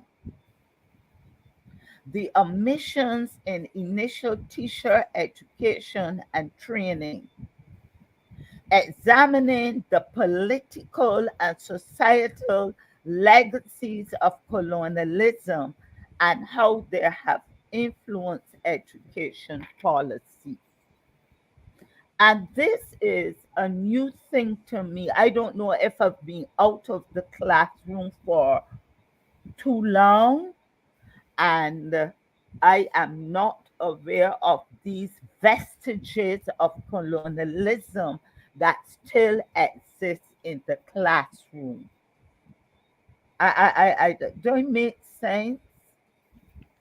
I'm going down a road and I'm throwing up questions there. Many of you may be more recent in the classroom and you can identify vestiges of colonialism in our education system that need to be decolonized, that requires this process of decolonizing.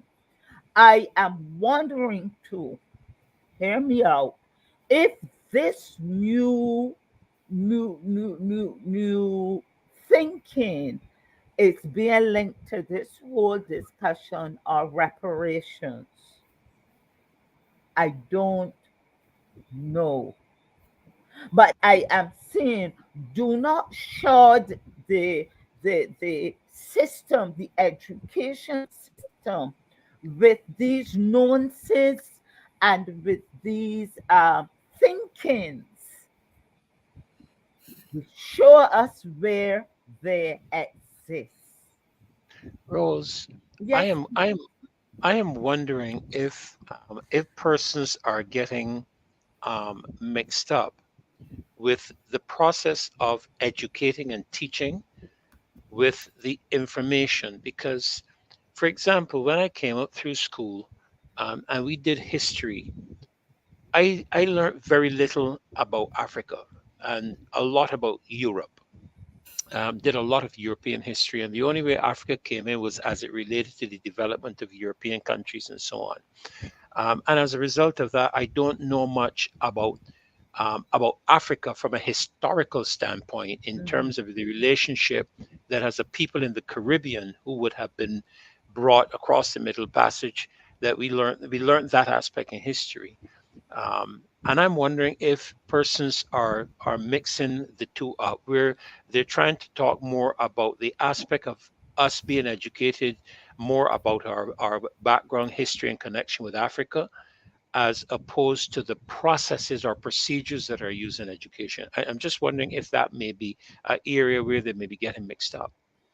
I asked the same question because is this something with the pedagogy, or some people call it pedagogy? That is the way education and instruction is presented and taught.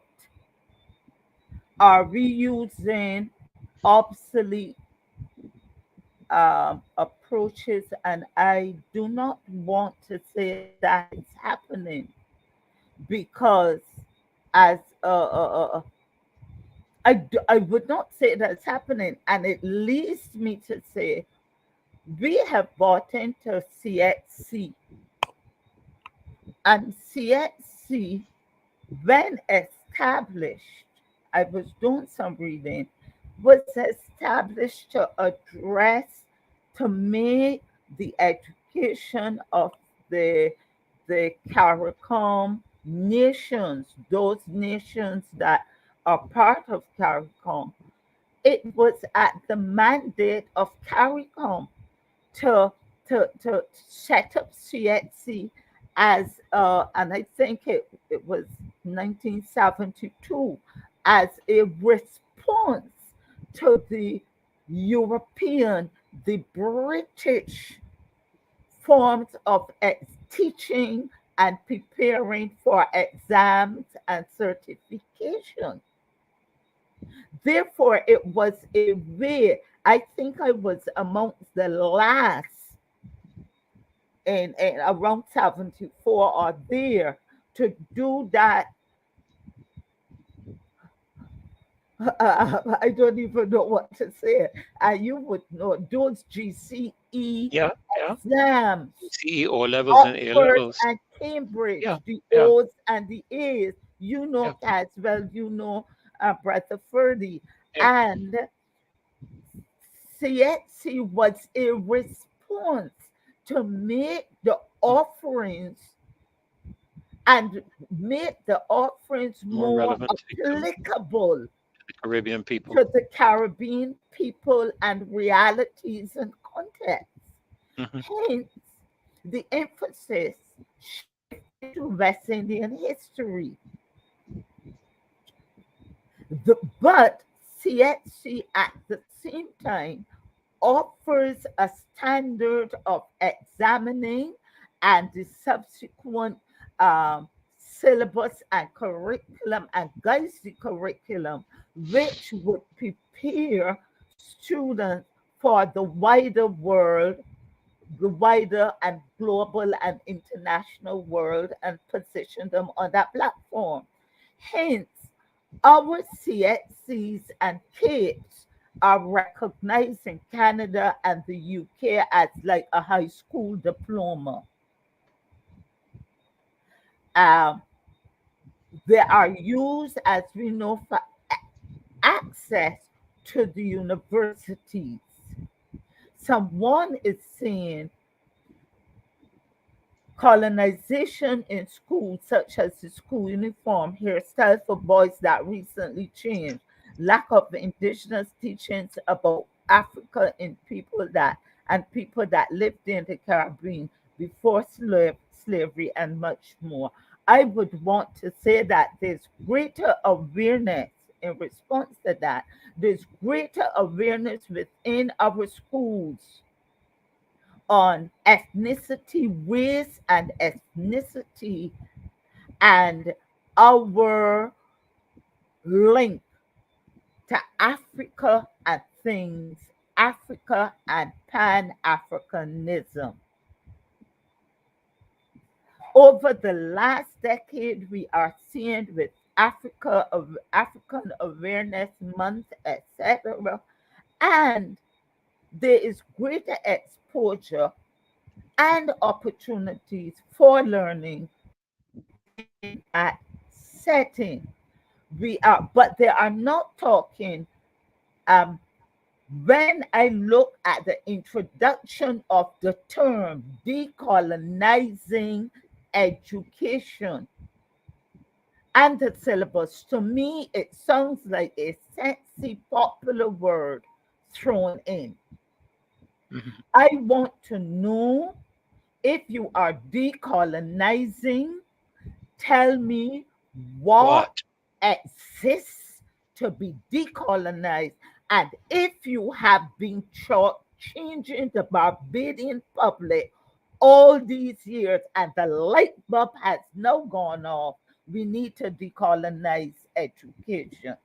Explain What that that to means? me, and do not ride on the Afro-Caribbean blackness among us without explaining. When we hear the word colonize, decolonize, straight off, coming to our mind is enslavement, mental enslavement, mental um, a kind of remaining captive and enslaved. What it is that exists, Brother Ferdy and Angela and Caswell and the audience out there, I may be simple, but tell me, nobody could say more, say it loud and black and proud. I remember in 1990, I had opportunities to go to to to to be part of the Caribbean delegation on education for all. 1990, I went to to Thailand in the January as part as the program coordinator for the Regional Council on Adult Education, and I led, along with Dr. the late Bradley Nels, the contingent from the Caribbean. You can want more, say it loud and black and proud. You can want it more pushing for the release of Nelson Mandela. You could ask my husband when I was a student in England, Manchester. I boycotted anything that came from South Africa. I liked, I liked the peaches and the outspan oranges and the round tree chocolates. But I signed every petition to free Mandela. And I remember telling my pastor at that time, Pastor Q, the Sunday when Nelson Mandela was freed. I went to Pastor Q afterwards and I said, "You have us praying for every white people's race around the world, people's group. Some names I can't even pronounce. And today, the long awaited event is occurring that will change the direction of South Africa. And I have not heard you given a prayer in here for the safe transition of Nelson Mandela. And I wore to church my African colors, head wrapper. I had locks, those who know me. No one could have been Yes. more Afrocentric than myself. I'm committed to my blackness. But do not, and yes, we're hearing decolonizing education is a process of rethinking, reforming, and reconstructing the curriculum. Yes, I saw that also, but I am saying, what are we decolonizing? I think that there are, do not use education as the dump, education reform as the dumping ground for all the unattended societal issues. If there are vestiges that need to be decolonized, vestiges of colonialism in Barbados after independence, which occurred how many years now, Brother Ferdy? How many years? 1966 to that's going to be 50 something years. 60 something years. This year would be 60, no. Um, 57 57. My years. husband, my husband shows me Yeah, me too. 57 Me, years. me too. I used to be able to calculate those things in my head, but these days the technology take over. Right, 57 years. Yes, 57 years. Are we seeing that for the last 57 years that yes, I know immediately after independence, and I could map it up to the 70s when we were still doing preparing for GCE. But I am asking a question that may be answered out here. I don't know. I'm just throwing it out there to you that this is one of the hairy dimensions or additions to education reform that has not been explained. You cannot bring proposals without explaining the terms that and the things you intend to do that may be strange to us. Yes. Are we seeing also that this government that's in had an opportunity? Didn't they have 3 terms before the LP came into power? Didn't you identify back then, more so than now, where you say we are liberated and we're under the republic? We're now a republic. Are you saying that we were being miseducated all this time? And now is the light bulb gone off? We have to do something about it. And I'm going to ask a question that may be provocative. May be provocative. Are there other things, as I say, that need to be decolonized? Can you think of any? Didn't we recently see you changed QC to Queen's Counsel to Senior Counsel? And some of them fellas and women in the legal fraternity holding on to the white wig still, they don't want to give it up. I would But think that, yes, Ferdy. but a lot of the people today, I smile. A lot of the people today that are challenging the whole aspect of decolonization are still wearing suits and ties. I'd love to get a few African outfits. I remember Branford Tate when he came to Yes, Parliament in a short jacksuit. You remember that? And yes, it created please. a real furor in Barbados. I mean, Barbadians Mm, nearly went ballistic when he turned up to Parliament and he wasn't in a suit. And today, the whole idea of success is rooted in a philosophical outlook that has been translated to us by the Europeans. And mm, and so, if you see a person who is not dressed in a suit, if you see a person dressed in an African garb, people would tend to think, well, he's from Africa and he's not successful. But the reality is that there are myriads of Africans who are extremely successful in business, and they don't dress in suits. Maybe that's one area that, in terms of, if we're looking at the decolonization, destruct, not construct, things like that. I mean, pardon the expression, but pantyhose are not Caribbean. They're European. We don't get cold down. That's what they were designed for, to keep you warm. Suits were designed because people live in that type of a temperate climate where they get it gets cold, and The so you lights need things get to keep you cold. warm.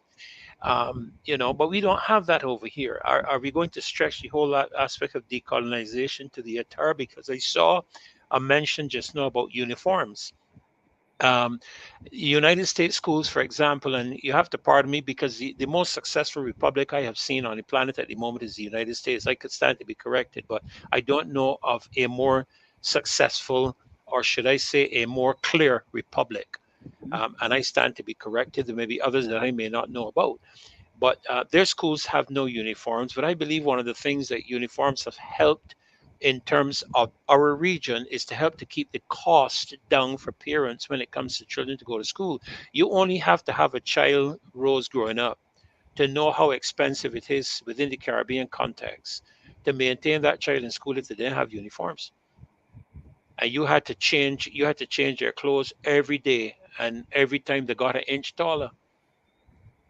So there are a number of areas that I think we need to define. I agree with you wholeheartedly. A lot of times people just throw out words and throw out phrases and don't define it. I hear people talking about the liberal left and the conservative right. What does that mean?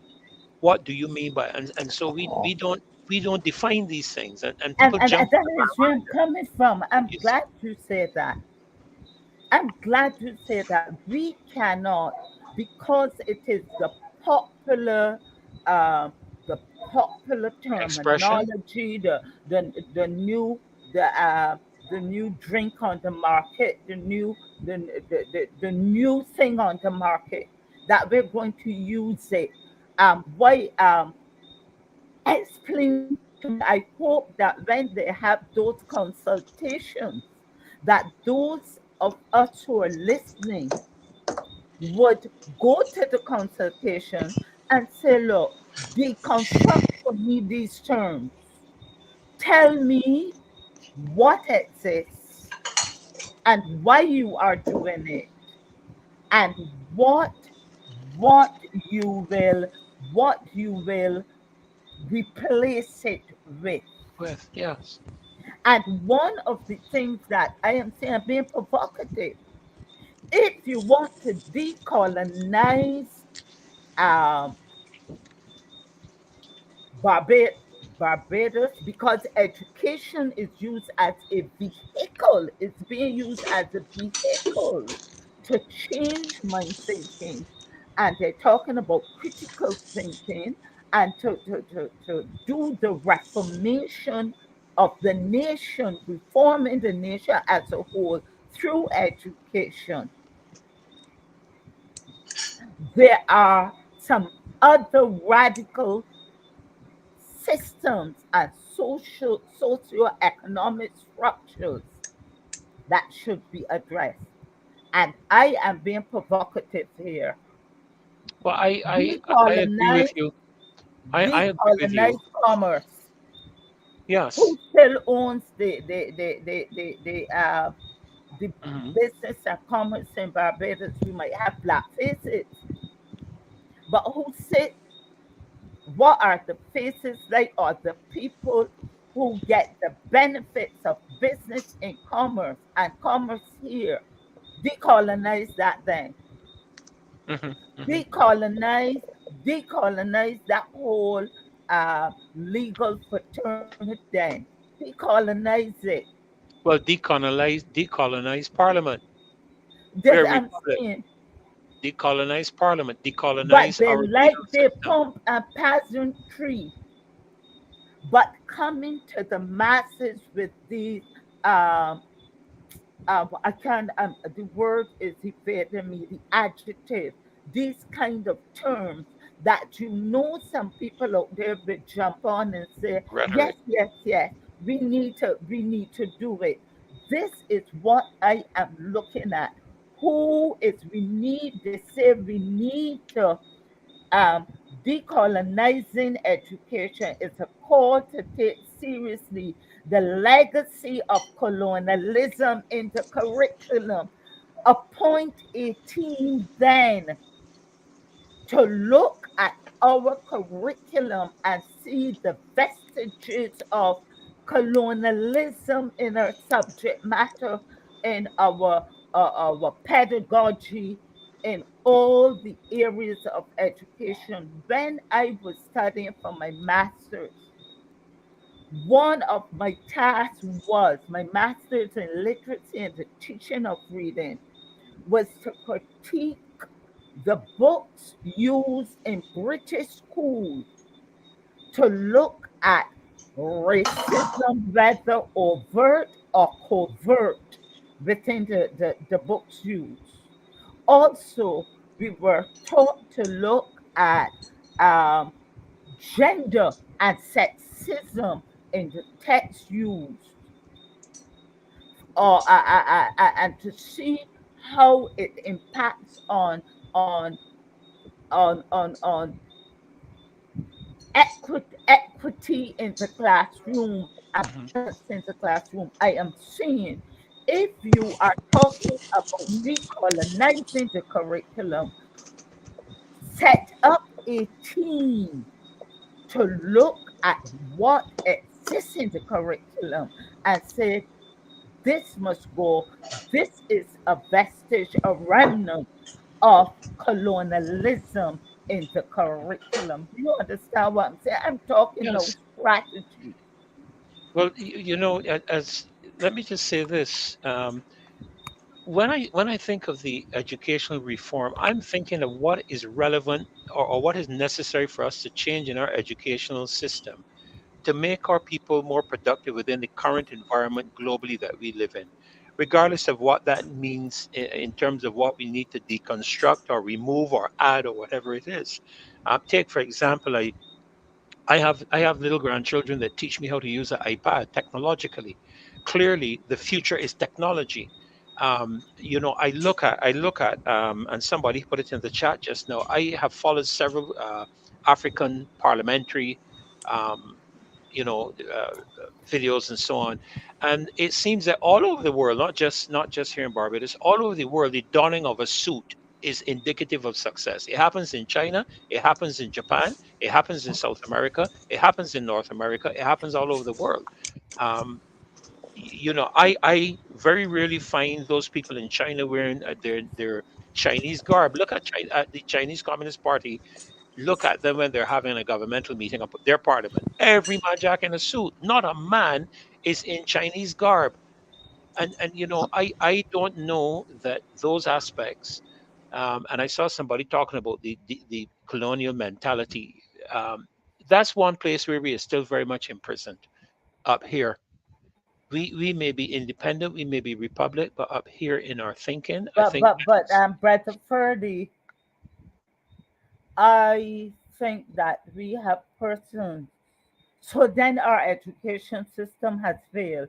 If at 2023 you are telling me that we are still, um, what I am seeing is that politicians, and particularly amongst these recent ones, I am Mhm. seeing that they are treating us as if we lack the wherewithal to think, construct, deconstruct, and That's reconstruct right. That's right. information. That's right. That then would how they are treating us, how they talk to us from the floor of parliament, Correct.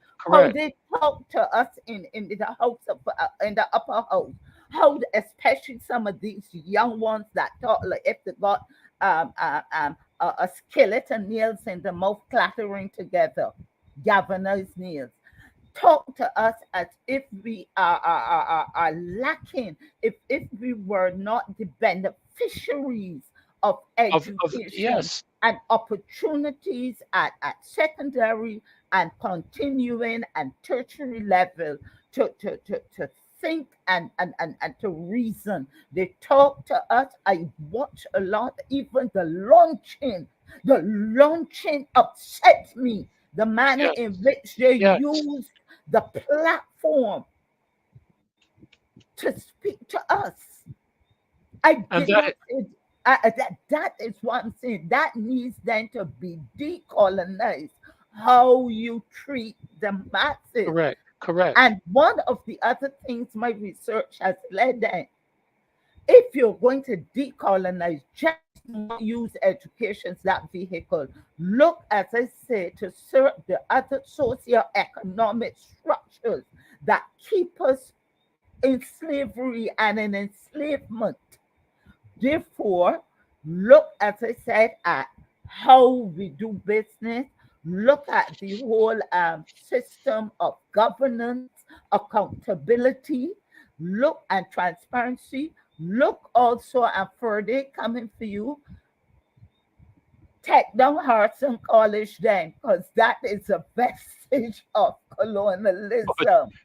Oh, dear, but Take that down, got taken down. That got taken down a long time ago because we have a lot of people, a lot of members of parliament that did not go to the high up schools like Harrison College, Combermere, and Lodge. They went to Ellerton and they went to I can't remember the one that's now Dighton Griffith, not Dighton Griffith, Leicester Vaughan.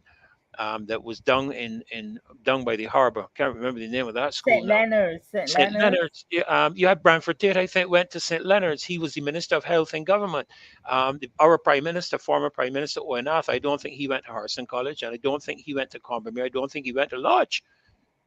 So I think that we have actually shifted that aspect because we have a lot of people who are successful in business today and successful even within the realms of politics that went to But foundation school. although the persons there, I'm saying the institution represents then that kind of colonialism then. Courage and power, yes. Look at Lodge School then. Lodge School was and Harrison College. My research shows me that Harrison College, when it was set up here, I have it. When Harrison College was founded in 1733, it was intended to serve as a public and free school for poor and needy indigent boys in the parish who get in there. It was intended for, and I link this Hmm. to the whole thing of these colleges of excellence. They're Right. setting them up with intention for a certain kind of student, but let us look to see whose son and daughter will make it into those colleges, whether they are gifted enough to be in there. Harrison College was intended to do that. Who ended up going to Harrison College? The poor black indigent needy boy in the parish of St. Michael. Getting there? Not all, not all. And I'm I was talking I was not among the elite. I was about not right. among the elite. No, a coming for Caswell, if he's still there.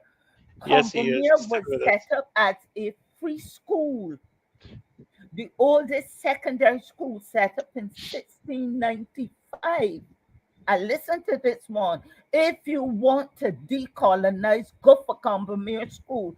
Where was Combermere School? And they're not talking about it. It was set up to offer secondary education to the children of poor white families. And it was set up with funds from the Draxall plan owner. Go for Combermere then, decolonize Combermere. That is founded on the vestiges of But but then high class but then we should then we colonialism. should then we should be doing with those schools what they did with a couple of the other secondary schools around the nation. That's to rename them. You got it. And I don't know if a renaming would do it. What about the Lodge School? What about the Lodge School? The Lodge School was in college again, but the Lodge School had a more benevolent approach with the funds. What about Queen's College, set up in 1883? And it was as a result of recommendation of an education commission that said that Barbados required a first grade school, a high class school, similar to that in the top educational institutions in Great Britain for girls. So I know the Prime Minister and certain persons think I want knock down Queen's College, but that need to be decolonized then. Change the name. If we go in Republic, name it after somebody else then and decolonize. Look for areas and social systems and structures that need to be attended to and look like you're making a concerted effort to decolonize and clean up, and do not disguise these things within the education system. I see a comment here about name changes not creating mental shifts. They may not create mental shifts, but they do contribute. Because you take, for example, my granddaughter is 3 years old, 3 years old. She knows nothing about Queen's College. So when she grows up and she reaches the common entrance age, or well, if it still exists at the time, she's getting ready to go from primary school to secondary school. If that school does not carry the name of Queen's College, she will know nothing about the history of Queen's College.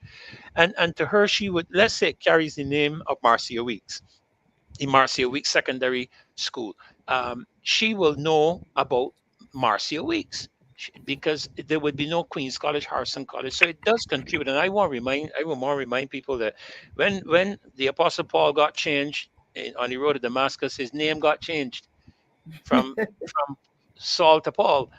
Names are important, and biblically speaking, names mean a lot. So it does contribute to the whole aspects of I'm not saying it's the only thing, and don't get me wrong, it's not the only thing, but it does contribute to the whole shift and change in terms of our paradigms.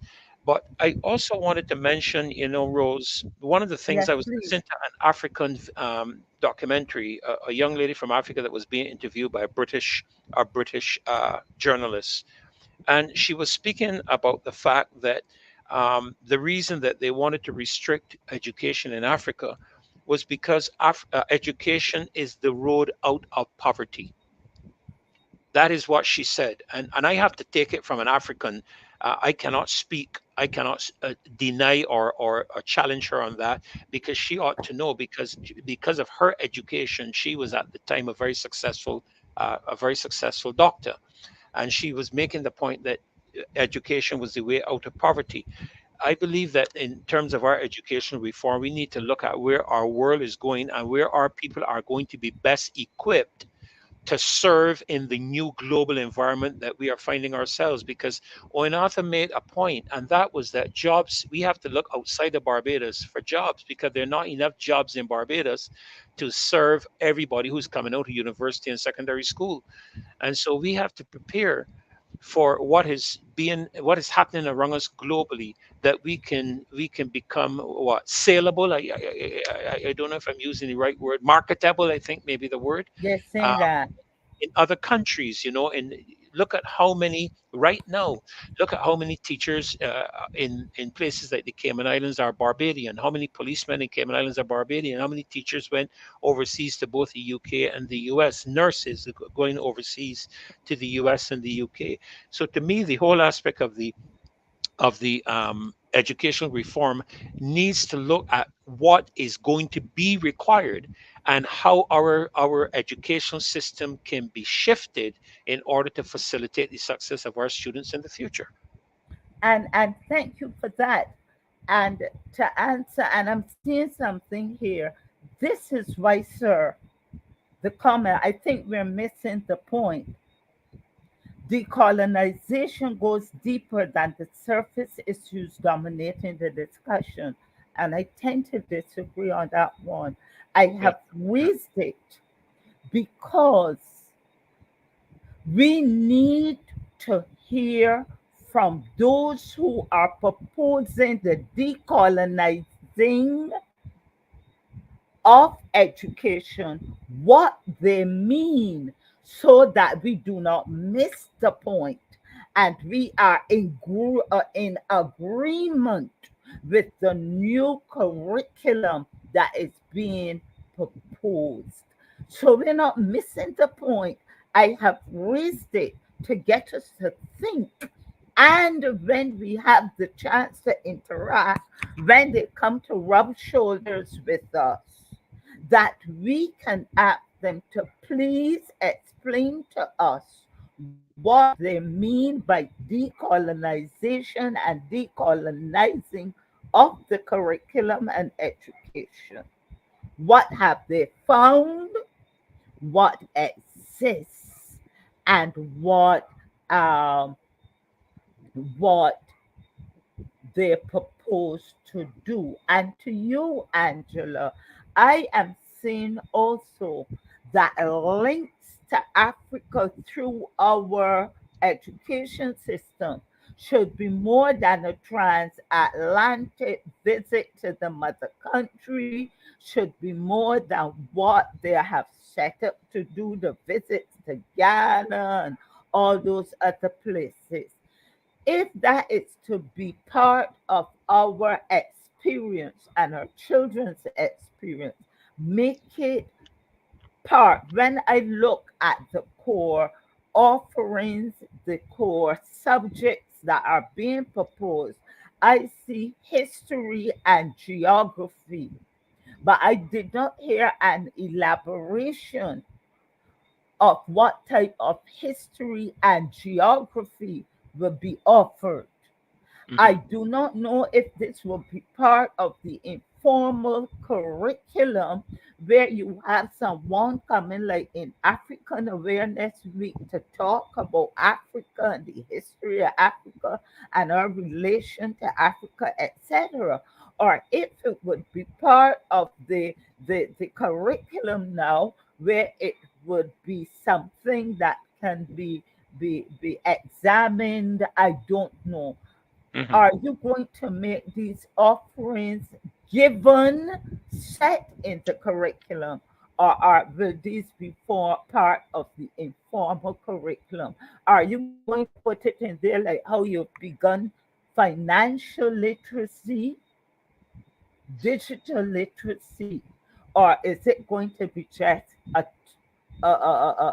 to be assumed that, or we'll put it there and assume that it would be come part of the teaching and the instruction? Well, All right. obviously, Rose, this is a subject that we really need to explore and really need to talk about and interact and converse about. I've been skimming through a booklet that was recently released called "Reimagining Education in Barbados." I'm pretty sure that you would have it. Yes, Um, I do. yeah, and I would encourage every Barbadian to get a I'm copy of it. reading it. So, That's what I'm yeah, pulling my stuff from. correct. And I encourage every Barbadian to get their hands on it and go through it, and begin to note areas that are of concern, areas that need to be discussed, areas that need to be explained, areas that need to be defined, because clearly education is a very, very critical and important issue. Because I think you began, or I can't remember if it was Caswell or yourself, began by talking about the fact that educated people, and I just put it down this way: educated people lead to the economic success of a country. I just put it down that way. Mhm. And obviously, education is of critical importance in the future of our country. So we want to continue the discussions, Rose. And what Obviously, before I we can. go, I know you have to go, but my last question is if we are being decolonizing, what are we will be recolonizing? What and for whom? And for whom, especially If when we we see the are global agendas. decolonizing, what Mhm. it is we're decolonizing and what we're replacing, which are we recolonizing, and for whom? Correct, And for whom? correct, And what absolutely. will be offered then as part of that recolonizing, and who will it be satisfying? We know for the last how many centuries we were satisfying the colonial masters. If we are recolonizing, my question then is for Who's the new whom? colonizer? Who is, yes, under Who's the new whom are we colonizer? being recolonized? Thank Yes, you for the absolutely. opportunity, and I hope that I can come back to and speak to the Global Education 2030 Sustainable Development Goals and where that is located in the proposal. Yes, Thank you and very much. I'm glad that you've mentioned that, because I think that is something that we also need to look at, the Sustainable Development Goals. It's very interesting what is contained there. Thank you so much, Rose. Oh my goodness, another education. I've been making my notes, so whenever the exam is called, I think I should be able to get a pass on this. We're gonna I hear don't from. I don't Google. I don't Google. I want it come from your experiential base. Okay, that's fine. Teasing Let's you. Thank hear you. let's hear from the ad for the upcoming roadside parliament, the continuation public meeting at Westburn. Time for people get up and make a organize. Time to wake up. Now them come from country and town. Kick down Jericho wall. Opposition fall in line. Politicians run and ball. One by one, brick by brick, they crumble and fall. At the voice of the Almighty, and the trumpet call. Lies and corruption, and this administration. Lies and corruption, beer abomination. Lies and corruption, poverty and frustration. Lies and corruption, mashing up the nation. Lies and corruption, and this administration. Lies and corruption, beer abomination. Lies and corruption, poverty and frustration. Lies and corruption, mashing up. Well, lies and corruption. So you gotta be there. You gotta be there on October the 22nd. I think that will be this coming Sunday, Westburn Plaza, Baxters Road, St. Michael, for the opposition speaks at Roadside Parliament, the continuation. Don't miss it. Don't miss it. I just want one little correction, but I don't want to interrupt during the session there with Rose. But Bamford is a common Marion, or was a common Marion. Okay. Okay. Well, I didn't mention anything about him being common Mayor Harizonia, but I do know that he was the guy who implemented shirt jacksuits in Barbados. That's for sure. But that he was not he was some other school, but no, he's one of us. Yeah, one of us. Okay. All right. I'll stay with my Harrison College legacy. Kimar is in the house. Empathize with you. Well, hey, good night.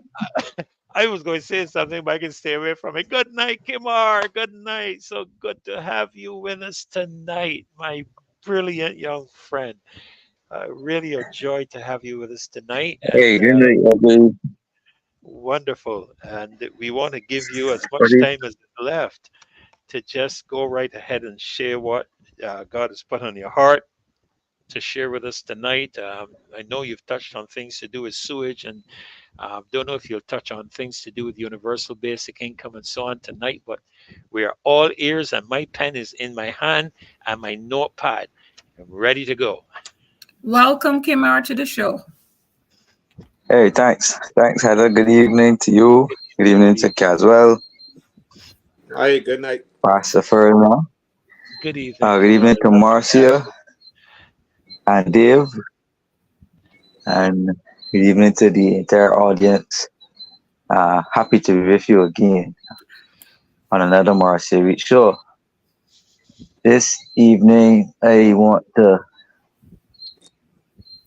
before I get into what I really want to discuss, I just wanted to make a point briefly to something Rose spoke about, which was the decolonization of education, and to speak to different value systems that I see at play happening in Barbados, and why reform to education is definitely necessary indeed, in that we have a multicultural set of people in Barbados. We have a majority black population, we have a white population, Syrian, Indian, different types. However, when you look at majority of the civil service, they're black people. and black people who populate the both the public and the private school system in Barbados. But when you look at certain other cultures that are emerging in Barbados, you don't see much of them at university because by the time they walk out to school, secondary school, after they learn the basics of math and English and learn to read and write and stuff, they get automatically put in a managerial position or ownership position to continue generational traditions. But that's not the case for majority of Barbadians. We teach our children to go to school, get a good job, work till you get a pension, which is now 768, and that is about it. But when it comes to building generational wealth, building businesses, and teaching the younger population about the value of money and the store of money, we don't do that in our culture. So you're saying other persons coming in here and getting children and teaching their children, and their children are the owners of business, the owners of houses, importing latest cars to sell to Barbadians, and they're owning a lot of the import commodities of Barbados, and we don't have to buy from them as a majority black based country. So we are breaking down in terms of our educational system, where we lose a lot of our best talented minds in the school system because they didn't excel in maths and English at the common interest level. And most of them going to secondary schools, they don't know what to do, don't know how to think, they don't perform well at the academics, and we just toss them aside. And there are no other structured programs really, not even the sports program is up to scratch. Look at the state of Barbados cricket and look at the state of West Indies cricket. Mm-hmm. There isn't any adequate footballing system either. There's no adequate hockey system, netballing system. There are no adequate systems. And if you look outside of the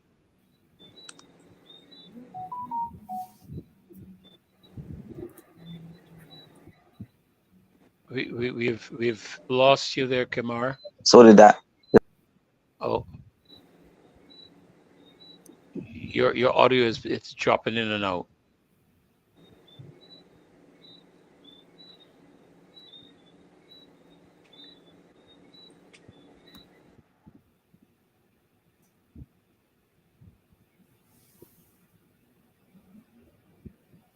Yeah, Caswell, with what he just touched on, just until he gets back in, he's probably just going to sign in. What he was just speaking about, and you have any comments on that? I was going to wait until he finished, but same as all circumstances made him finish. I agree with him wholeheartedly, but you got to understand how it happened. I worked as an immigration officer when the first job I had out of school, and I remember when those you see when people came to Barbados, they paid, and certain people at the political level, when the immigration officers did an assessment and said, well, this person is not meet the requirements for whatever visa he's looking for, immigrant status or residence or stuff. Mind you, the immigration officers could only make recommendations, but they actually interview the people, they investigate, they go to Interpol, they do everything else. They send it to Interpol to get information, all kind of stuff. And then we will see the officer who makes the recommendation, it goes up to the chief says, I agree. It goes up to the permanent side, then the minister says, grant immigrant status. Just like that. And then they come to Barbados, can't speak English. They can't speak English, but they come here next thing you know, they have big jobs here. They have they bring their families, and next thing you know, and people made money out of it in the immigration department. Some officers who they would come to those particular officers. I remember when I was an immigration officer, I'm home at my house a Saturday. I was in charge of the files in the registry because they moved me from the airport because I must have done something I didn't particularly like. And they put me to work in town. They put me in the registry. I'm really cool now because I'm there active. I'm the value go there and grab people and put them back on the airplane and that kind of stuff when they should come to Barbados. And then you put me to work on files. And an Indian man came to my house and he said to me that an immigration officer by name tell him that if you want something done, you got to come to me because I got the keys to the files. And so of course I got interested now. They want because I was missing some files. And I took that information to my senior. When I have to get all the information. They brought the man in, the man denied it. And when I said, but if that is true, these two people by name, if he's coming to land in Barbados at 2:30 from England, if I am telling the truth, they will land. If I am lying, then so be it. You know, the people came, and what they did, they hustled the people back to Barbados, no investigation. That man is still around the place walking about bribing immigration officers. So when these people come to Barbados, they get a leg up. And they go into their communities, and then they don't recognize them from Adam. Same thing with the white people. They bring their children to school, they learn math and how to add. And then they come in there next to you, see them as managers and businesses. They don't, and they, mind you, they're the CEO, but then they've got black managers. So Kimar is quite right, you know. It happens all the time. And then they get the contracts. They get the contracts. A lot of things. CEO Williams would not have been successful if they weren't getting a lot of government contracts above and beyond ROADSIDE, who was black. So don't anybody fool you. How Williams wasn't in the great entrepreneur that know all this stuff. He got government contracts. So it is the government, rather than empower their people that look like them, they went after the others. Let Kimar continue because I Yeah, get because I just saw him come back on. Go ahead, Kimar, pick up from because you can tell we were still on the area that you touched on just now. So just go right ahead. Yeah, right. So I was saying that we really need to look at education again from a different perspective. Now we are seeing the school system more populated. You're seeing more, as I say, more blacks, more Indians. Even at the university level now, they're seeing more Muslim Indians populating the schools. I live right close to Wesley Hall in the city, and I live that's right next to a private Muslim school, right? So they are excelling in terms of education. They don't, well, quite a few of them go to Wesley Hall as well, but they have their own school, their own school system. They're excelling, but they're traditionally focused on business. You will see like a coolie man come out, and then you will see the coolie man's son take over the business, and then you might see the coolie man brother, then the coolie man nephew, and it goes down the whole family generation till each person has passed on a business. So even before you finish school, you are taught in the ways of commerce and business and the way how to deal with finances. So you had years and years and years in that to know they extended into housing, owning majority of the ZRs and the private minibuses, into real estate, into retail and commerce, wholesaling, right? So black Barbadians were doing most of that legwork. Most of that wealth was coming to Barbadian families, but no, that is not the case. Majority of us are experiencing failing businesses, we right, rebellion in our family structures, so the children then carrying on the legacies of the parents. You got a high level of LGBT in terms of presence in families, so a lot of the children nowadays ain't getting the children. Um, so you're seeing like a rut where you're either on welfare, you're either unemployed, you're either on welfare, getting handouts from the government. If you got a private sector job, the bills, the taxes, everything hanging, you ain't really got no savings left in the bank after payday. And you high levels of debt either at the credit union, the bank. You owe a car company for the car. You still got to pay insurance, high food in the supermarket, high gas, high school supplies for the children. So you have people becoming voluntarily unemployed because it ain't worth it to work, right? Um, on when you go outside of that, the few businesses that are controlled by the black family structures in the country, you're either doing well because of who you're connected to, or you're either struggling and the bank ready to foreclose on your business, foreclose on your house, and you're basically living by luck at this point.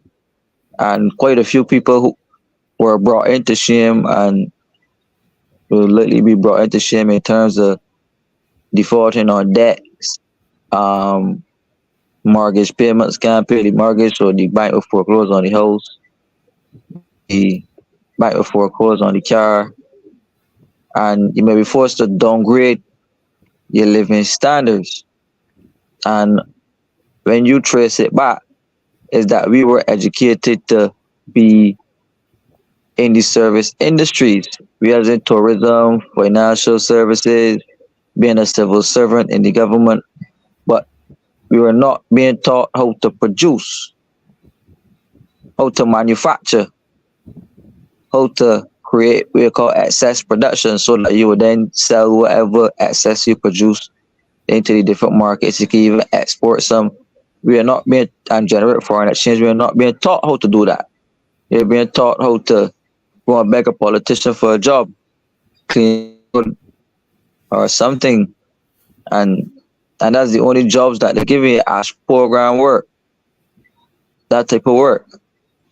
And if you ask some of them for a better opportunity, they would then tell you that you're ungrateful because you don't want to accept the ash work. Right? So I am saying all of that to say we really need to look at education from that perspective, because we have different cultural groups blowing past the majority population in Barbados, somewhat so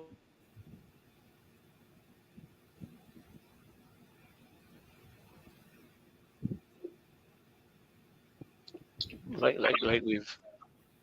we've lost him again. So much You so know, yeah, that what? Yeah, go you know, ahead, Castle. we have, you see, it's all well and good to criticize those people, and I do sometimes. But we got to start looking at, the 7 you point one finger there, four coming back at you, or whatever it is, or three coming back at you. Because let me show you something. Let a black man set up a business down the road, and it's next to Indian or Chinese place. You don't get a customer. That's true. All the black people go in there and shop at him. That's I true. remember when I was a little boy, I saw fellas driving around in cars selling clothes. And one black man tried to do it, people laugh and say, I think he's Indian. I think he's a coolie man. We do not look out for each other. And that is our biggest problem when it comes to business. The government don't look out for our black business. And we, black people, don't look out for black business. So what do you expect? We have the paradigm shift got to be a mentality, not only education. Because we decided that You know, there are certain rules for us and certain rules for them. You go to school. We I got went to Kimar back. school. Let me finish. I went to Common Mirror. We had a few white fellas, we had a few Indians. Okay. Some of them just finished at third form. A lot of them finished at third form. We got no further. But their managers and businesses know. You want to know why? Because their business is successful because we, black people, go and patronize them. And we will not patronize black business. That was one of the biggest problems we have. We don't like each other. So, Kimar, you hearing us? Kimar, you hearing us?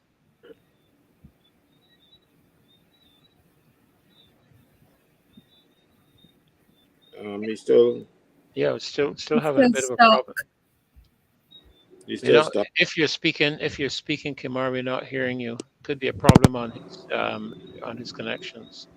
On his, I wonder if he's using Flora to Giselle. You know, Caswell, I'll tell you this. You know, I experienced this personally when we went to bring BMW to Barbados in 1993, um, and I came out of Munich um, with a service contract in my hand for BMW in Barbados. As a matter of fact, very few people know that BMW is in Barbados because of my efforts. I went to Trinidad, where I spent 3 or 4 years after um, not being able to get the financing put in place. Won't say where I went to get that financing, but the person I spoke with didn't think that BMW would be successful in Barbados, and I said yes, it would be.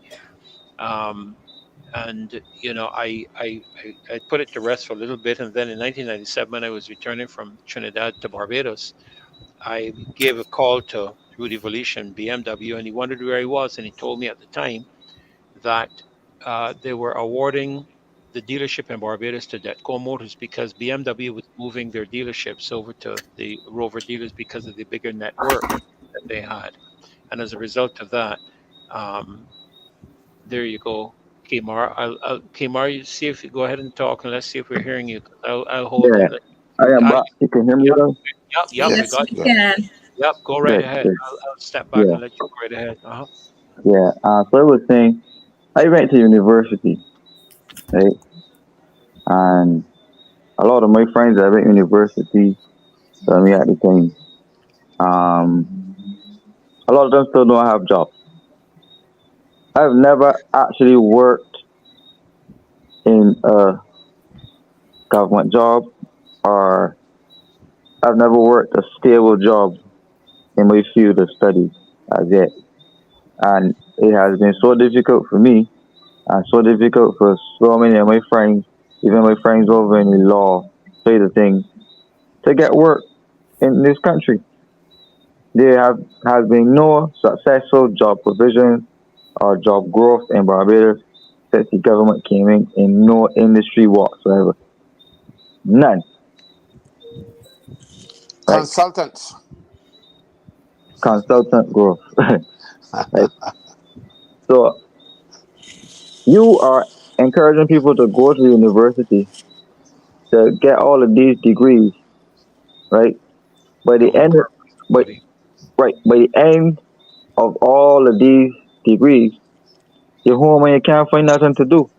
So then you gotta migrate and leave Barbados looking for opportunities. Some get through, some don't, and then life becomes hopeless because then you gotta go and work in a field that can underpay you, right? And then to get promotions in some jobs in the private sector, you gotta got a grandfather or godmother or something somewhere to get up the ladder, right? So in extension, we are seeing basically like a scheme or a lie that's being sold to people who go to university and get all of these degrees. We are selling them a lie that there is work and opportunity available in Barbados for social mobility. Because the average person with a university degree, they got a good entry level, you know. People don't hire you in Barbados without experience. Right? And you staying at home all of that time, you can't get a job.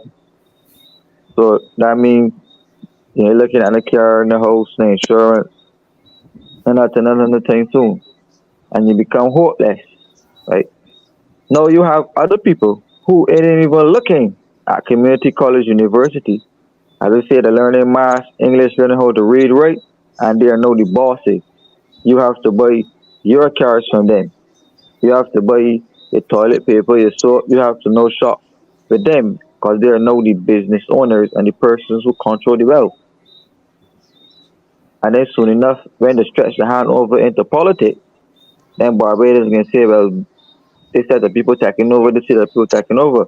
But they have done the right things as to learning what it takes to build out a successful set of their society where they look out for their family members and look out for each other and keep their family units together and do what they have to do, uh, irrespective of whatever government's in power. But the relationship that governments have with the majority of the population is that of a master and a club. Right. Mendicancy.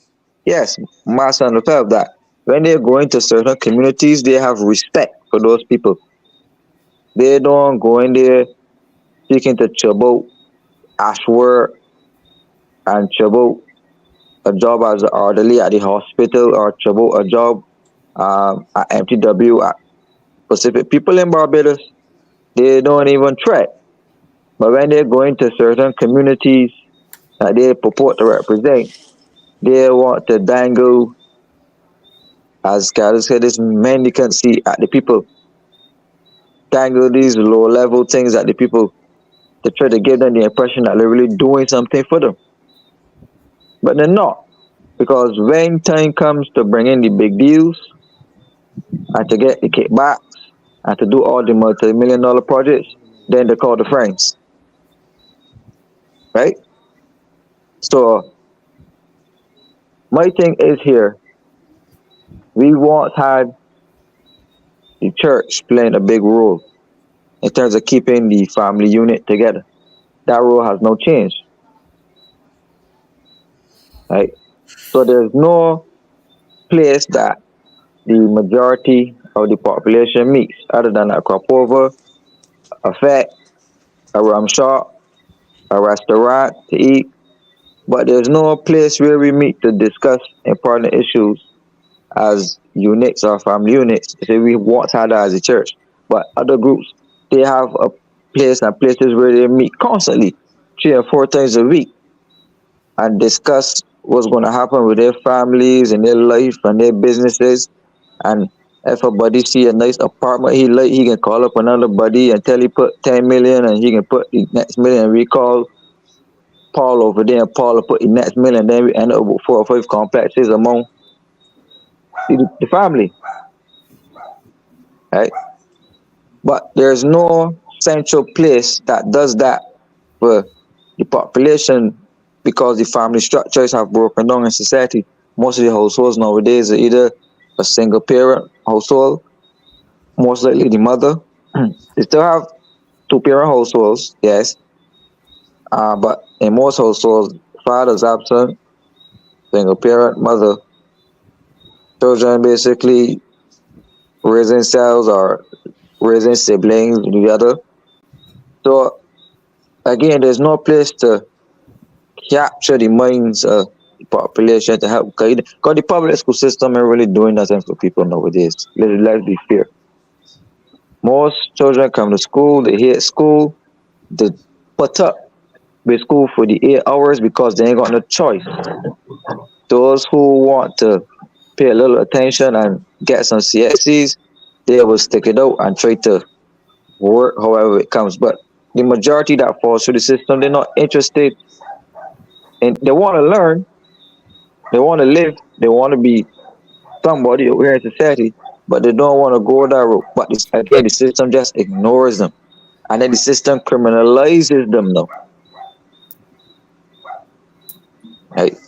So we need to relook the social aspects of Barbados in terms of what we're pumping out the school, what we're telling the children in school, We need to get families back together so that when you leave this public school system, which should be educating the people, but I mean it's miseducating a lot of us. We need to get back the family structure in place. Again, not focus on being a contract worker in government, but to be the owner of some type of conglomerate business or the owner or to have shares or learn how to invest to create wealth and to create jobs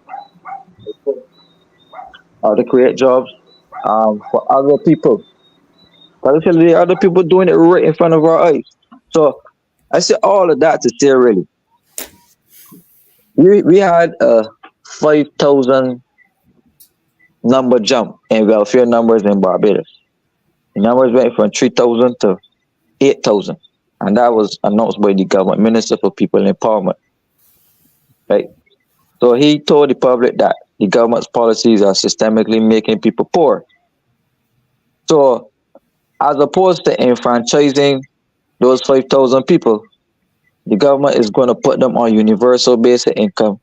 Tell them don't worry about it. We can pay for everything for you. We can give you that some more money when the month come or whatever. We can pay for your housing. We can pay for your education. We can help pay for your food, your utilities, everything.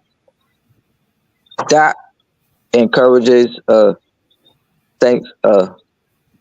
demotivation to stop people from going up there and putting in that extra capacity to earn. Right? And the more the government rolls out or the deeper the policy digs, you will see those numbers jumping past 8,000 going up. That's right. Because there's a systemic machine in place that every year or so X amount of people will become poorer and poorer and poorer in Barbados. So the more people that drop out of the middle class or the lower middle class, a lot of those civil servants who lost jobs and that are going to lose jobs as the time go on, a lot of those people in the private sector that lost jobs from COVID and the way the system was automating, those people are going to lose more jobs, right? More people are going to fall below what you call the poverty line. So to tackle that, the government is rolling out this one family program. To get on the one family program, you have to have the digital ID.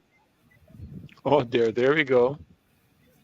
So they can take away your job, make you poor, promise you assistance in terms of food, water, shelter, utilities, everything, and tell you that you can't get these things if you don't got, because you got to give me an ID number. So the only valid ID that you can have by next year is that digital ID. And if you don't have that, you cannot get no assistance to the one family program, i.e. universal basic income in Barbados. Right. Why this is so shocking is that the Minister for People Empowerment said that universal basic income can't work in Barbados. Right? He said that and then said that the government will have to do some type of means testing to see if and where it could work. This right here is the means testing to see if universal basic income will work on a large scale in Barbados. So those 5,000 people that they're going to put on this one family program, which the minister said is going to originate from the original welfare list, right? You have to get added on the welfare list to then get added into the program, which means that if you lose your job, you could then be offered welfare assistance through the government, who could then recommend you to the one family program. But again, if you don't have that digital ID, you cannot get on the program. The dangerous thing about this is that they're using this program, again, through housing, clothing, shelter, to capture you because you got to pin your ID and put a bank account on there. So whatever transaction or what, even if you're making money separately, the government gonna know. So if you are earning any money outside of the assistance that the government is giving you, you're gonna get cut from the one family program. So again, it is control over what you do. It is control over how much you earn. There's control. You are not. The people need to understand that you will never see this money. This money is sent directly to the proprietors. So it will be sent directly to the landlord. The money will be given straight over to the supermarket. Then the money will be given straight over to the utilities company. So you don't see a thing as the benefactor of the program. So don't think that you're spending up and then you can get the money and you can borrow it back and do something that you're supposed to do. You ain't supposed to do with it. That's not gonna happen. You're not touching the money. The money is gonna be paid directly to the persons that need the services, and the person who's the program coordinator for this said down at the thing at Golden Square that all the social services are attached to the One Family program. So the hospital, the mental hospital, all of the common social services that we get through government are available to the program, but you need to be registered.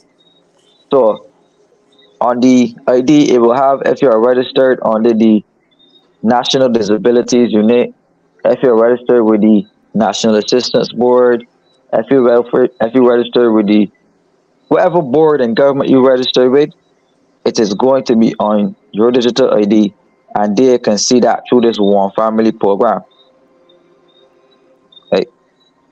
So this is a part of the World Economic Forum Universal Basic Income to put citizens on this. They say giving adult citizens a regular set of money every month to help deal with the economic shocks in the place. Like I explained to you the dangers of it, in that it restricts and it controls you and it keeps you in a state of poverty because if you earn any money whatsoever out of that, the government is going to cut you off the program. And they got the power to monitor you through the digital ID. They directly can monitor you know all of your purchases with the ID. Like, Kurt Humphrey, when they researched it, a lot of this food that was given out in Barbados was coming from the World Food Program. When I researched the World Food Program was in partnerships with the Bill and Melinda Gates Foundation to distribute food hampers to the entire Caribbean. And if you're following on the media what Bill Gates is doing in terms of the farmlands in America and buying up a lot of the farmlands and growing GMO foods, the people need to become more fair as to what's happening there. So the Bill and Melinda Gates Foundation sponsoring the World Food Program, and if you know, majority of the World Food Program trucks were in Kurt Humphrey's constituency, giving out hampers. You see soldiers coming out distributing the food. We saw pictures of it all in the media, and majority of those they said they were going to feed 30,000 people with those World Food Program hampers that came from Bill Gates. Majority of them went into Microsoft, right? And it is serious when you continue to have a minister using all of the ideologies and ideas of the United Nations, right? I ain't got no problem with people getting assistance because I know times are hard, but you can't be seeking to give the people a hamper to cure poverty, right? It can't be a hamper. The people need sustainable work. The people need access to finance so that they can build the businesses to help pay off debts and to progress themselves through societies. Getting a man a ham and a pack of biscuits. I mean, the people sang about that years ago. Corned beef and biscuits. You come with big tricks, corned beef and biscuits to rob my democracy. That's something that was happening years and years ago. But it's still happening now because in Bridgetown where I ran, the person who ran against me, Corey Lanes, he was the person who oversaw the $600 program where the government was giving out $600 amount to aid the people in assistance, they say. He put every program had capacity of 5,000. 4,000 of them were from the city of Bridgetown that were receiving that $600 a month program. So by and large, I cannot compete with that at the polls. So you by and large, you're using government resources to sway political favor. After the election, they started to remove those people from the program. So a lot of those people who were getting the 600 are now not getting the 600 anymore after the election. Right? And the 600 is being phased out completely, and they are now bringing this one family program. And again, most of the people who are receiving the 600 who are newly added to the welfare list, again, which were persons who are recommended by the MPs, which are political picks, they are the ones now who are going to get onto this one family program. But I see we're out of time, so I'm going to wrap up on that point.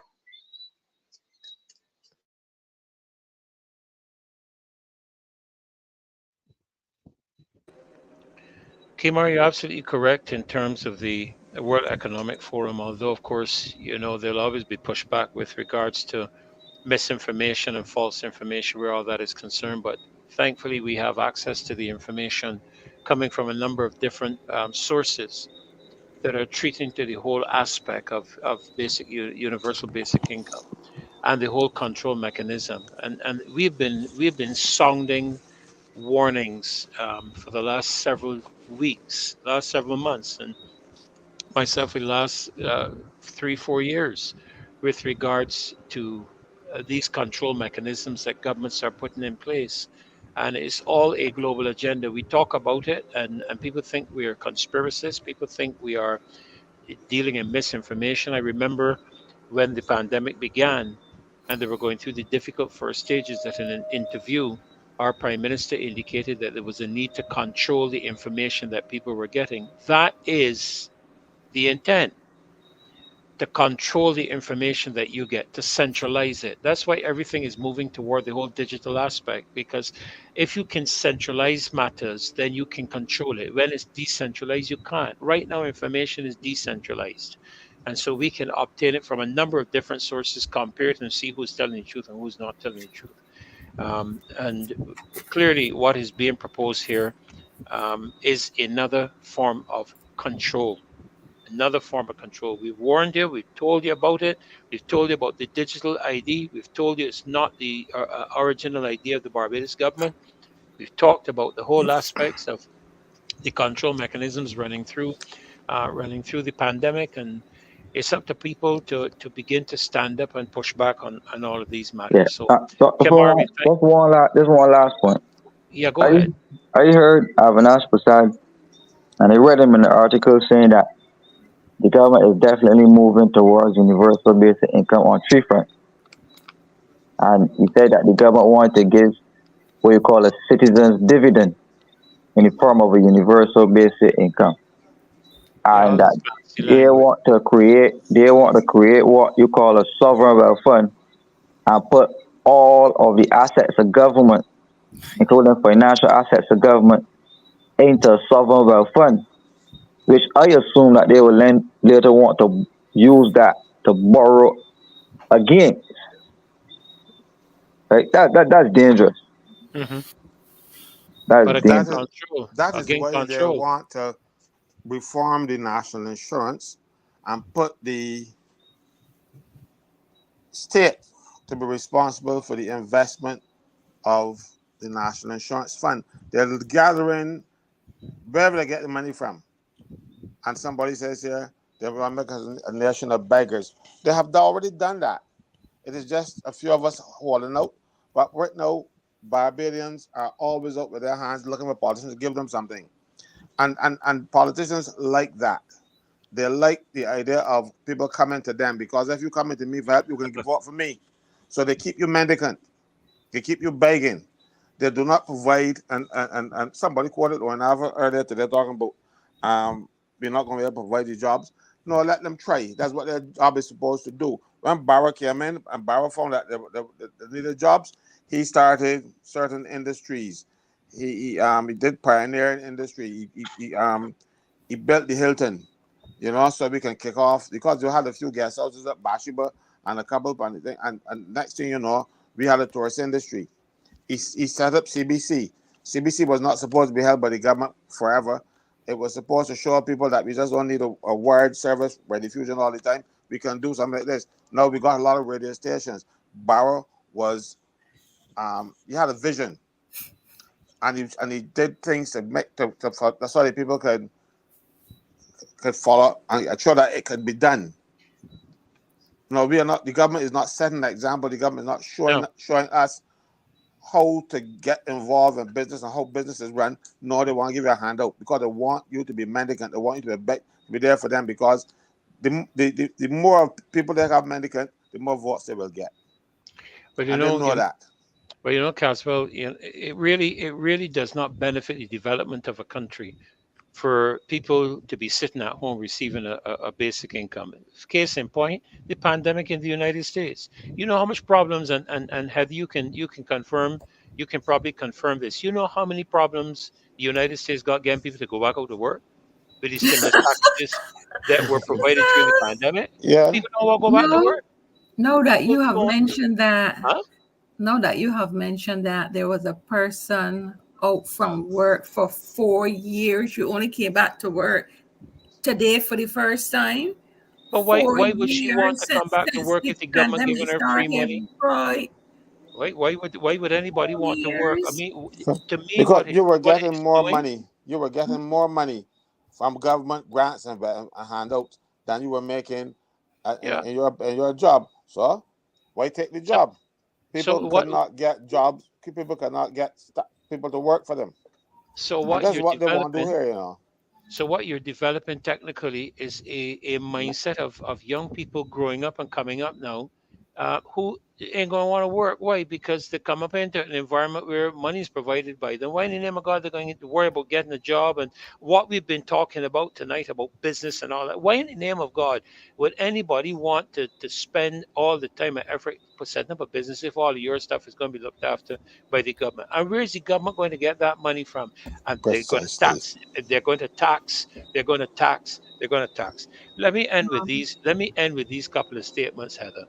And I'm not going to say who said it. And I want to say two statements as well. Yeah, I'm not going to say who said it, but listen to this one. The government is best which governs least.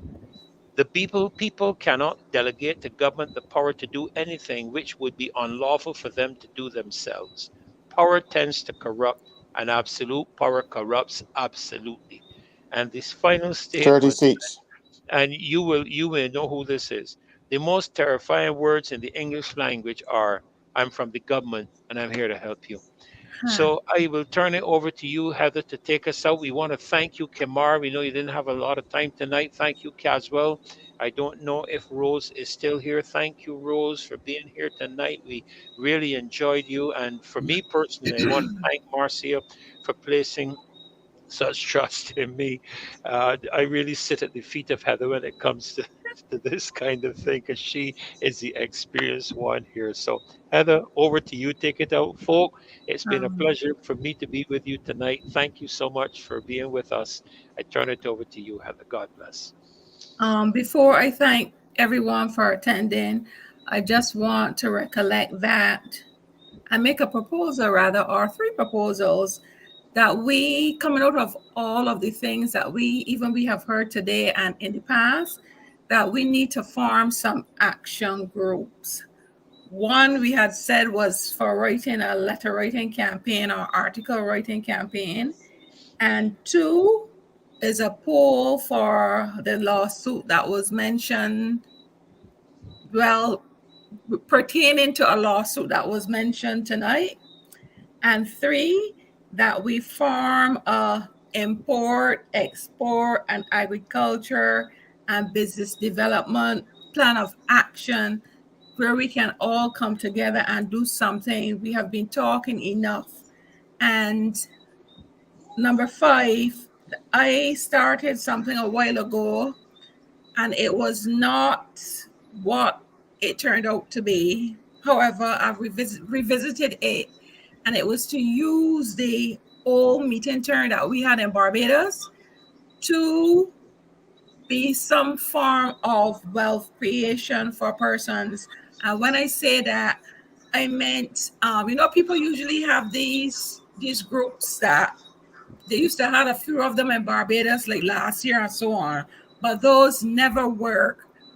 What is needed is something, a sustainable effort that brings in income. And I thought to link it to cryptocurrencies, trading in cryptocurrencies. I have started something on my own. I had to go through the process to see what it is like. And possibly maybe from next month or so, I would like to broaden it, so to speak, and invite some people to come and let us see how it goes. So these are 5 things that I would like us to pay some attention to starting up in terms of doing something, in terms of action, developing action groups to get things to work for us in Barbados. We have identified the problems, but we need solutions to come out of this drought that we are in. And with that, I want to thank everyone. I'm going to try with Marcia's assistance to put together a poll, and the others will roll out in the meantime. So I want to thank everyone as usual. You have been a great audience, and we do look forward to your participation. For the things that you write in the chat, we do look forward to that. And I want to thank Caswell for his, I don't know what to say. He has not given up his unwavering support for the people of Barbados. Yes. And Kimar, our young Kimar, who is growing from strength to strength in educating us all. And we thank Marcia for giving us the platform that this can outgrow. And I believe we have And strong. don't forget Rose, and don't forget Rose Oh, on that yes, Rose, application. Oh she's my here. goodness. Wow. I won't forget Rose, and for Dave, who does all the technical stuff. Yes. Yes. Thank you all very much. Thank you. Thank you. Back to you, Ferdy. Oh, back to me, just for me to say good night and God bless you and thank you for being here. Oh, don't forget, on the 22nd of October, I don't know if they have that flyer that they can throw it up there as we leave tonight. The 22nd of October, Westburn Plaza, Baxters Road, St. Michael, 5 o'clock in the evening. And we want you to make sure that you don't come empty handed. Make sure you bring some food items that we can be our brother's keeper. Bring a chair because we can't afford chairs for everybody. Make sure you bring a chair. But most importantly, make sure you bring ideas, comments, suggestions, and your complaints. It's going to be an interactive session. And again, if you want to make contributions toward that and to help with the expenses, 236-7000 is how you can reach Marcia, 236-7000. And you can give her a call or WhatsApp her, and she will give you the details relative to how you can get those donations through. And we want to thank you for what you have done with regards to Rochelle Lane, that young lady that fell into the well. I was informed that the donations that you made it possible for her to be able to kickstart her business. So your contributions are going to good causes. And contrary to popular belief, we are not funded by any right-wing conservative group in the United States. We are funded by the official opposition, the people of Barbados. So we thank you for being here tonight. It's been a pleasure to be on this session with you and to serve you here, and a pleasure. Thank you for the honor, Marcia, and we say good night to you. God bless. Good night. Good night. Bye-bye. All right.